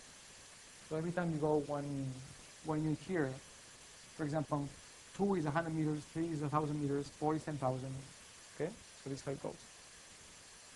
So the blue line shows the exact solution of solving the two-ray model with no approximations. Okay, so we can go back here. So we can compute these exactly with no approximations, exactly for any distance. We get this blue line. Okay, now let's look at what it does. For short distances, it oscillates. Okay, the two rays are adding and subtracting each other. We get these typical oscillations up to a point which is shown here in red. It's called the critical distance. Beyond that point, the blue line decays exactly as the approximation that we have made predicts, which is this green line, right? The green line shows the slope that we should have under our approximation of large d, okay? The d to the 4 behavior. So this is d to the 4. As you can see, the blue line adopts d to the 4 beyond, in this case, beyond 1,000 meters, okay? So at 1 kilometer, the approximation of large d becomes effective. We get exactly what the approximation. Notice that it was a very crude approximation. We made many approximations. But beyond 1,000 meters. It gives us exactly the type of decay that takes place in practice. Okay? So this validates the approximations up beyond a certain distance, of course. Move back. So more generally, we have that for small distances, the power decays actually with the square of the distance. So that's what the plot shows here. If you neglect the oscillations and you look at the envelope, you see the green line is giving you the envelope of the oscillations. It decays as d to the square. So except for the oscillations, it's essentially a free space at close distances. And then at large distances, it becomes d to the 4. So that's what this shows. And in fact, this is the reason that a very popular model for computer modeling of propagation is the two-slope model, where the propagation is d to the square up to the distance then to the 4. So exactly constant here. This is pretty used actually by researchers and stuff. Another important feature is that the path node becomes independent of the frequency with the ground reflection, whereas in the free space formula we saw that it was strongly dependent on the frequency. This is another important impact of the ground. So the two-ray model is very illuminating in terms of studying the ground, but other than that, it is excessively simple to capture more complicated behaviors. For example, in an indoor environment, right? You have to go to general ray tracing. So this is what it looks like, right? This is the plant of an indoor building, for example. And this is how you compute ray tracing in general. You have a transmitter here and a receiver there, and you launch rays in all directions according to the antenna pattern, and then you track them down. You track each of them as it bounces around all the way to the receiver. And you can have resilient rays if you want to have accuracy. Okay? So that's the essence of ray tracing. It requires detailed geometry, so detailed information about the location of the walls, for example, and of their properties to see how much energy is going to be reflected, how much absorbed, etc. So there are computer packages that are used for this. There are at least 2 in the market. They're very expensive, of course, but they take hours, sometimes days to compute, but they can track thousands of rays. So it's used a lot for indoor system planning. For example, if you want to install a system of wireless LANs, like in a place like this, you wonder, where do I put the base stations? Where do I put them? So you find the right places by using this stuff. Right? You study the building, and you find the best locations to put your base station, so you have good coverage in hopefully everywhere. Okay, so ray tracing is an attempt to to compute the path nodes in an exact form. Once you give up on computing it exactly or even approximate, another approach is the empirical approach, which is to say, okay, we're going to go out and make measurements and see what we find. And that's what people have done, right? They've gone out there with equipment and measured propagation in different places. And then they try to find models that predict the behavior that they found on the field. So they measure something on the field, then they try to come up with a model that approximates the behavior as well as possible. So these models are pretty good when you use them in the right environment. Used out of context, they're completely unreliable. There are 3 that are very popular, and chronologically, the first to come out with is the so-called Okumura model. The second one is the Hata model, and the third is called COS231. And let's go over them very briefly. I know this is kind of boring, but these models are important, so we do need to cover them.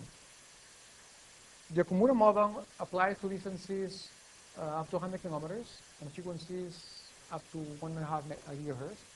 It's based on extensive measurements conducted in Tokyo by Mr. Okumura, and it's a bit awkward because it uses graphs. So Okumura tells you that the transmit power to the receive power ratio in dB is equal to some function L, which depends on frequency and distance, And this is simply the freeze formula, right? The one that we've been using so far. So you just plug in there, and you get the free space path loss, which is L. And then there's a bunch of correction terms. So there is a correction term that is common to all environments, depends on frequency and distance. There is a correction term for the type of environment, so you have to go to these tables and see which one fits you.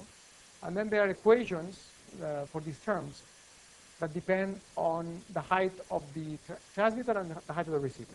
Okay, so it's, I'm not going to go over them. But you just plug here your height, you compute G, and for example, here he has two different formulas. So if the height is 9 meters, you use this one. If it's between 3 and 10, you use this one. If it's bigger than 10, you don't know what to use because he didn't measure it, so he doesn't know. So the model doesn't apply. You just plug it in here, and you get your numbers.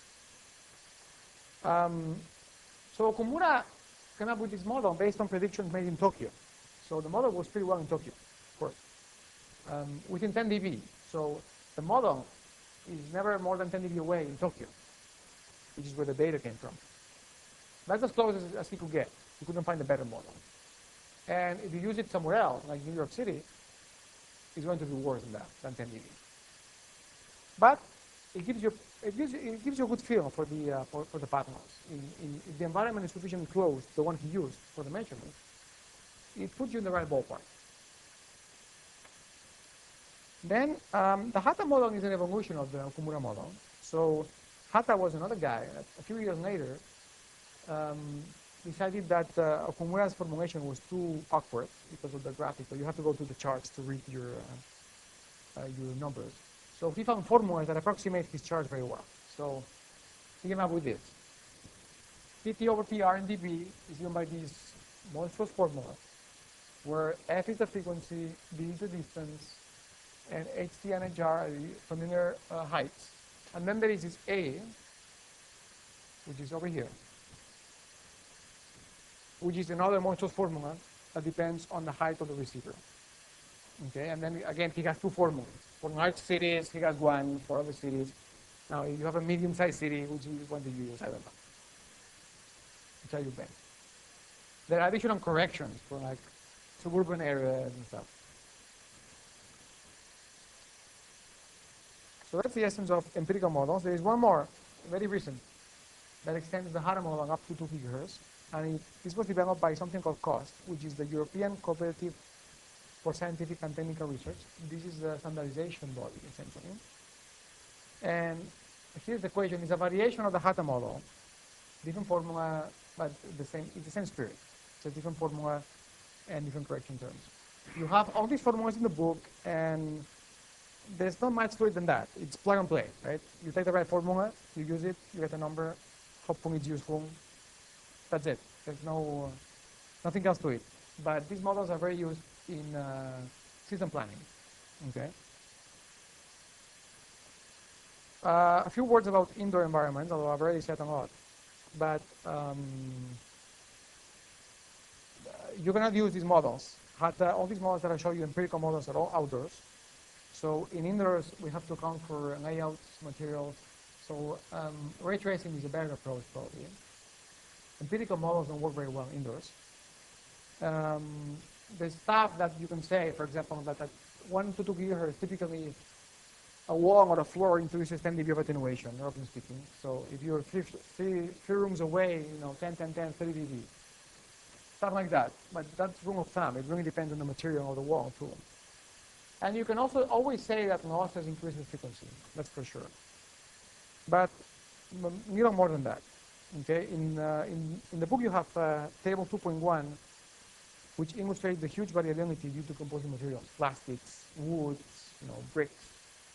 So it's a very tedious art, predicting path loss. And unfortunately, since you cannot solve it exactly, you have to resort to all these empirical modeling and stuff. So to close this section on the path loss, I guess by now you've realized that it is often necessary to have simpler models than this. So, in fact, the main point of all these, presenting all these models is to show you how complicated they are. So, it is often necessary to have, and convenient to have, a simpler model. And as it turns out, the most essential parameter in the path laws is the exponent gamma, which tells you how quickly power decays with distance exponentially. Okay? So the most popular model by far is what here we call the simplified model, which is this. The ratio between receiver and transmit powers can be modeled as some constant k times d0 over d over to the gamma, where d0 is a reference distance, and k is the path loss at d0. Okay? Notice that if we set d equal to d0, this disappears. We get just k. Okay? So k is the ratio at d0. And then gamma is the exponent that tells you how far it decays beyond d0. How fast so at d0, the value is k. Now gamma tells us how fast it decays exponentially beyond that distance. And this gamma is somewhere between 2 and 6, depending on the environment. So d0 is typically called the intercept distance, and k is the intercept point at that distance. Okay? This is by far the most commonly used model by researchers in wireless. So I use it all the time, for example. And it's valid as long as d is bigger than d0, and as long as you pick gamma and k properly. But the exponential decay is a very good model in practice. So measurements support it. And there is another table in the book, 2.2, which lists typical exponents for various environments. Okay? Usually they're in this range. The most typical values are between 3.5 and 4. Okay? And we saw that 4 is the value we get with the, if there is only ground in the universe, we get 4. So in practice, there are other obstacles, but typically it's not far from 4. Between 3.5 and 4 is a typical range. Not so much. Indoors typically, for example, in the same room, if you and I were in the same room, it's going to be, gamma is going to be very different than if you and I are in different rooms. Like in different rooms, it'll be a bigger gamma, so it'll fall faster. In small rooms, for example, if I'm using a wireless LAN and the base station is up there, typically they put them on corners, elevated. You can have the reflection on the ground maybe not so significant. You can have something that's between 2 and 3, 2 and 4. Whereas if the base station is in the next room, it can be 5 or 6. So I would say there is a bigger variability in decay, in gammas.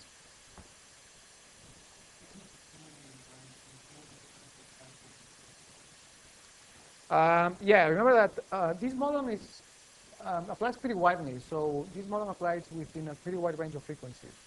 Now, gamma will have some dependence on frequency. So typically, bigger frequencies will have a bigger gamma in general.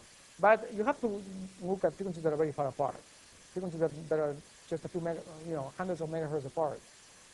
They don't have the same gamma, essentially. But if you do look at, frequencies that are very, very, very, very far apart, in the same place, you will find a different gamma. Yes. So you have to pick the right gamma, and the most important element in picking the gamma is the environment, but other elements like the frequency may also play a role. Right. Although I would say secondary role. For most of the systems that we're going to study here, like cell systems and wireless LANs, frequencies are in the same range. So what matters then is the environment. Okay, so let's recapitulate. I think it's a good point. Path loss is the deterministic component of the large-scale statistical channel description. That's about it. That's a summary of what path loss is, and we've seen that it can be studied using approximate methods, like the ray tracing, using empirical methods that are based on making measurements, and using this simplified method that requires only that we pick gamma and k. Now, if there was only path loss in the universe, two receivers at the same distance would experience always the same attenuation, right? Because path loss is, you give me the distance, I'll give you the path loss. Everything else being the same, of course. Now, that's not the case because of shadow play. So I can be here, as a base station, and there are two receivers, one there and one there, at the same distance, but in different directions, and one has a building in front of it and the other one does not. So that's going to change things, and that's shadow fading. So that's what we move on to now. Shadow fading has to do with attenuation from obstructions. Okay? We're going to model it randomly because we don't know it. If we could go and measure, know exactly the buildings that are there, we could in theory predict it. But we're going to give up on that and just model it randomly. So it's going to depend on the number of obstructions and on the type of obstructions. And we'll assume that both of these are unknown quantities. Typically, shadow fading, if you measure it in the film, it follows an off-normal distribution. And what this means is that the value of the attenuation in dB is Gaussian, in dB. Okay? Gaussian with a standard deviation that is usually somewhere between 4 and 14 dB. Again, depending on the environment. So I know that this is a bit frustrating here, that there's so many parameters that have to be tuned. But unfortunately, nature is very complicated. So when you try to approximate nature using simple models, the only way is to have all these parameters that you can tune. Otherwise, you cannot get even close to it with a model. So there's no way around this, unfortunately. So the standard deviation is somewhere in this range, depending on the environment. Indoors, it's typically small, 4 to 6 dB. Outdoors, it can be 10, even 14. And the reason that the shadow fading is not normal comes down again to the law of enlarged numbers. Okay?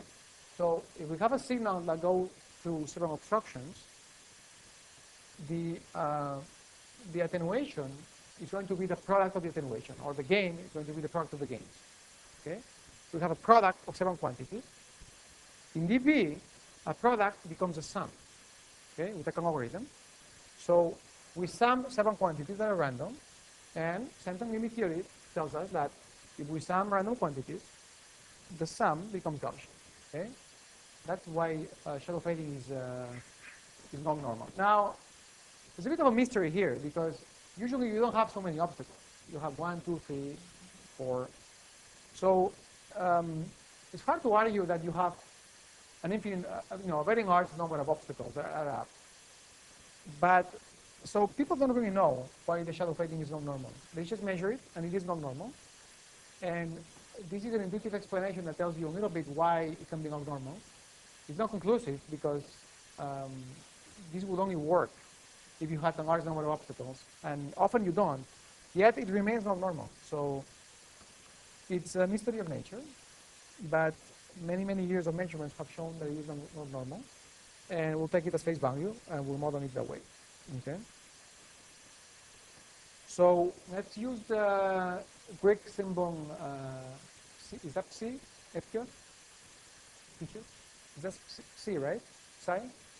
Psi. So we know the ratio of PT to PR.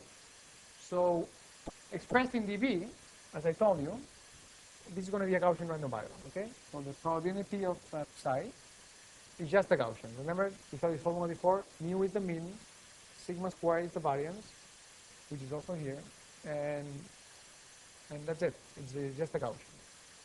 Now, if we want to express psi not in dB, but in linear terms, we have to do a transformation, okay? And this is what you get. I won't take you through this. It's not very hard. Essentially, it's a transformation of a random variable. So if you have a random variable, and you take a function of this random variable, you can compute the distribution of the result, so you get a second random variable. And from the distribution of the first, you get the distribution of the second, using just a derivative. I'm not going to take you through it because we don't really need this for the course. It's probably the only time we're going to use it. If some of you are curious, just drop by to see me. I'll show you how to get this equation from that equation. It's not hard at all. But this is what you get. So the distribution of psi, not in dB, but in linear scale, is this equation here, which is not a Gaussian, although it looks like it, but not quite it. There's psi here in the denominator, the main thing. So mu in dB is the path loss in dB. I think I forgot to explain this. So I told you about the variance. Now, what's the mean of the pattern of the shadow fading? Okay. Remember, the shadow fading goes on top of the path loss. We had the blue curve. On top of it, there is the shadow fading, and on top there is the multipath fade. Okay. So the mean of the shadow fading is the path loss, right? At each point, the path loss is the mean, and the shadow fading tells us how much we separate from the mean. Okay. So by itself, shadow fading is essentially zero mean, but because it's on top of the path loss, we're going to use the path loss as its mean. So mu here is the path loss that we can compute using all the formulas that I showed you before. We can use the simplified model, we can use the Hata model, Okumura, any of those formulas. That gives you mu. And then you have sigma from the environment, and you can compute the distribution of the ratio psi, which is now a random variable because of shadow fading. Another feature of the shadow fading that is interesting to characterize is how it decorrelates over distance. So if we take two different points that are, spaced apart by some distance, how are the shadow fadings related? For example, if two points are very close, is the shadow very similar? How far do you have to go so the shadow fading is very different? So that's something that you can characterize using the correlation. And there is a very standard model, which is due to a Danish guy called Gudmundsson. And what he did is he made measurements in Copenhagen, in Denmark, lots of measurements. And he found that he found a good model to approximate his measurements. And that model is this one. The correlation, say we have 2 points separated by a distance delta, okay? And we have the shadow fading in one point and on the other point. So the correlation, remember we saw this before, right? Correlation is the expected value of the product minus the means. Actually, this is the covariance, sorry. This is the covariance. This is the covariance.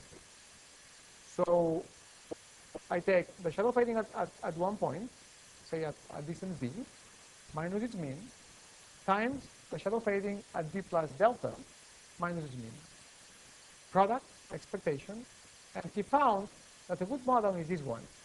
It's some variance, which is irrelevant, times an exponential function. So he found that correlation appears to form off exponentially with distance. And the key parameter here is this quantity x sub c, which is the correlation distance. So whenever delta is much bigger than this x sub c, this exponential is going to be very small, right? When delta is big, this exponent is going to try this to 0. So the 2 points are essentially the shadow fadings are uncorrelated. And if d is much smaller than xc, then this is going to be essentially 1. And so the shadow fading is going to be the same on both places. So the correlation distance tells us how far we have to go so that the shadow fading is going to be completely different. Okay? And this distance is on the order of the blocking objects. For example, if it's a building, it's a building, a block of buildings, a hill, even a little mountain. So whatever is causing the shadow fading, the size of that object, roughly speaking, is the correlation distance. And then around the correlation distance, we have this exponential decay.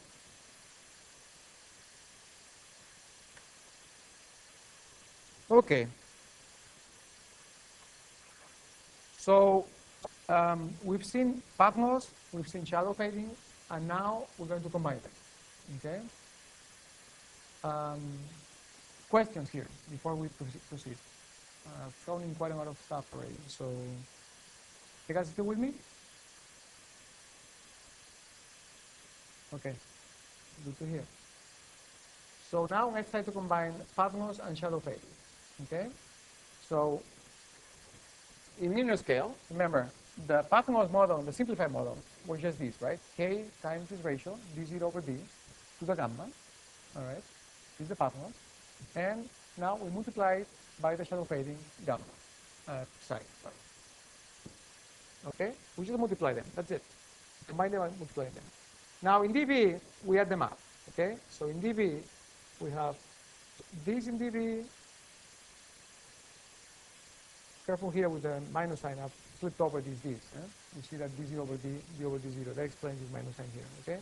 Other than that, I'm just adding these quantities in logarithm scale. When I compute dBs, the exponent comes down, okay? And I'm adding now the shadow fading in dB, okay? So remember I told you, this provides the mean of the shadow fading, right? And this is non-normal, okay? So since I'm putting the mean explicitly here, I'm going to put the mean to 0. And I told you before that the mean of the shadow fading had to be the path north. So this is the path north.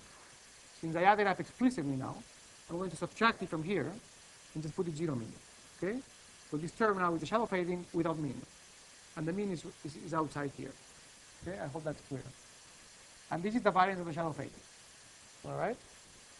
So here we have shadow fading, remember? It's an exponential decay. So if we plot it in dB versus logarithm of the distance, it's a straight line. Okay? Exponential functions, if you plot them on logarithmic scale, become straight lines with a slope given by gamma, essentially, which is the exponent. That's the pathos.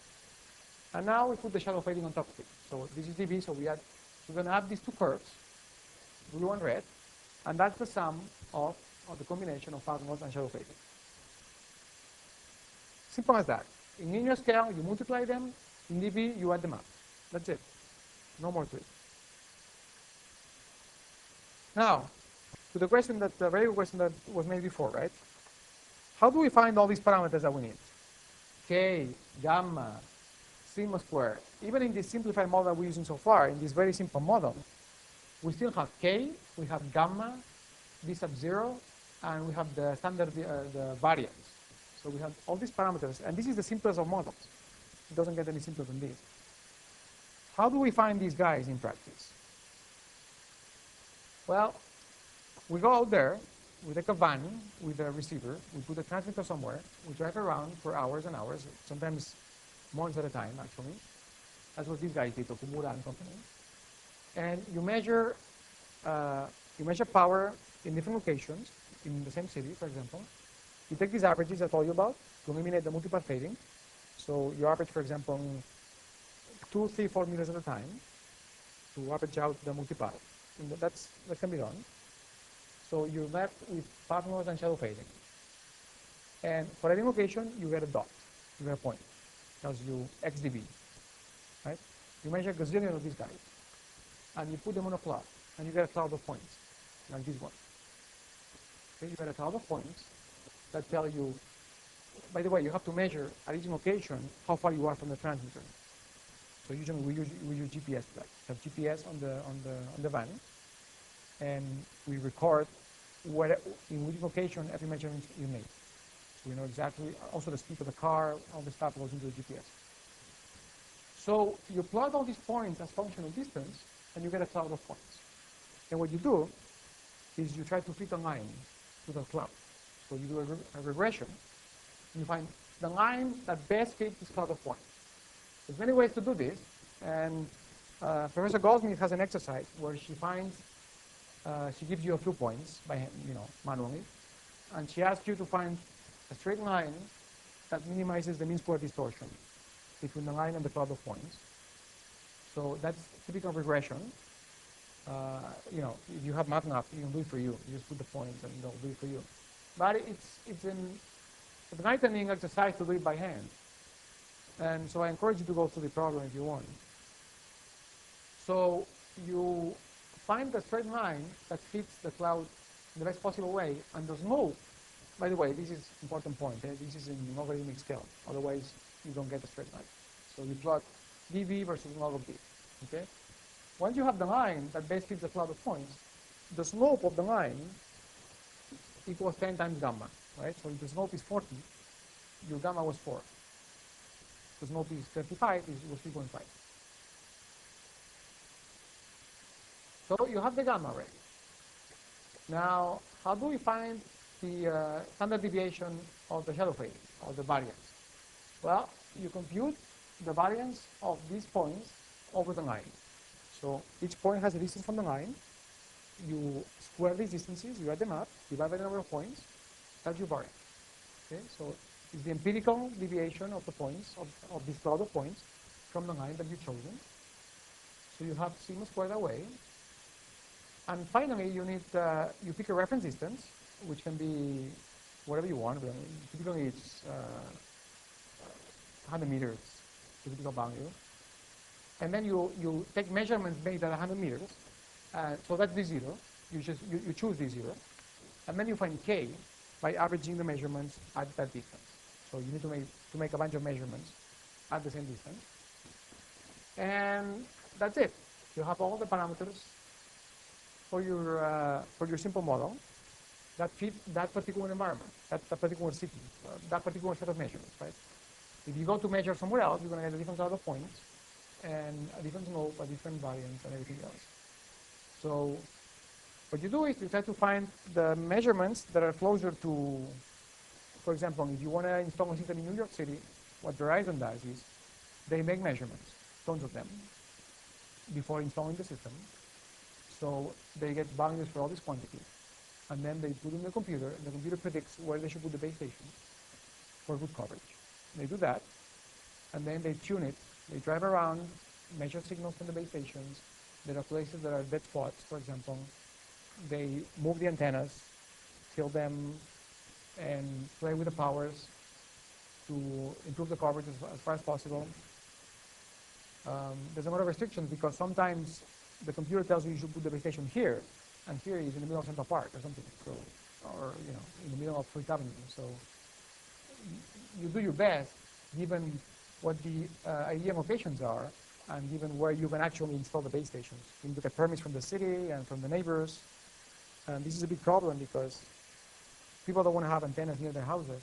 So, like in Europe, it's a big problem. Everybody wants to have a cell phone, but nobody wants to have a base station near the house. They want, they're afraid of the radiation. So it's getting very hard to find sites on which to install the base stations. People complain they don't have good coverage, but they don't want to have the base station near the house. Anyway, the example I was telling you about is 2.3 in the textbook. It's pretty long because you have to do by hand this regression. But if you have the time, go over it. It'll be worth your time. Okay. I think we have to close here. I have a little more stuff that we'll have to take next time. But this requires that we have a fresh mind, so we'll leave it for next time. And let me just go through a summary of what we saw. Okay. We've seen that the radiation pattern and the gain, which is the main value of the pattern, characterize the ability of an antenna to concentrate power in certain directions. We've talked that we said that polarization determines the orientation of the fields that compose the wave. The exact Maxwell equations are unsolvable, and so we can approximate them using ray tracing, which is a very useful tool in indoor environments, although accuracy entails complexity. Okay. More generally, and especially outdoors, the best approach is to use statistical modeling. So regard the channel as stochastic, as unknown. We've emphasized the distinction between large-scale and small-scale features. Large-scale features are path loss, which is essentially a deterministic function of distance, and shadow fading, which is a random function. We've seen a variety of path loss models: line of sight, which is a free space one; the true ray, which has told us the effect of the ground presence; empirical models based on measurements; and the simple model, which is the most useful one. We've seen that the power falls off with the square of the distance in free space, and the fourth power of the distance in the two-path model, which evidences a crucial role of the ground reflection. Presented the simple model that is very appealing. The random attenuation due to shadow fading can be modeled as a non-normal variable whose shadow variance has to be chosen carefully. It decorrelates over the distance that's roughly the size of the obstacles. And we haven't seen the rest yet, so we'll leave it at that. Next time, remember it's in 2 weeks, we'll finish up what was left for today. It's just 4 or 5 slides. And we'll start with the multipath fading. So if you want to read ahead, that's chapter 3. There's a whole bunch of sections that we're not going to cover. It's a very rich chapter. It has much more than we need. So don't get into those if you don't want to. And reminder, no lecture next week. And then the first homework is here, but I'll have to take out a couple of these problems because we haven't seen the material yet. So I will make the corrections and have it posted on the web by tomorrow. And you have 2 weeks for it, so it's okay. Okay, guys, thanks a lot. See you in 2 weeks.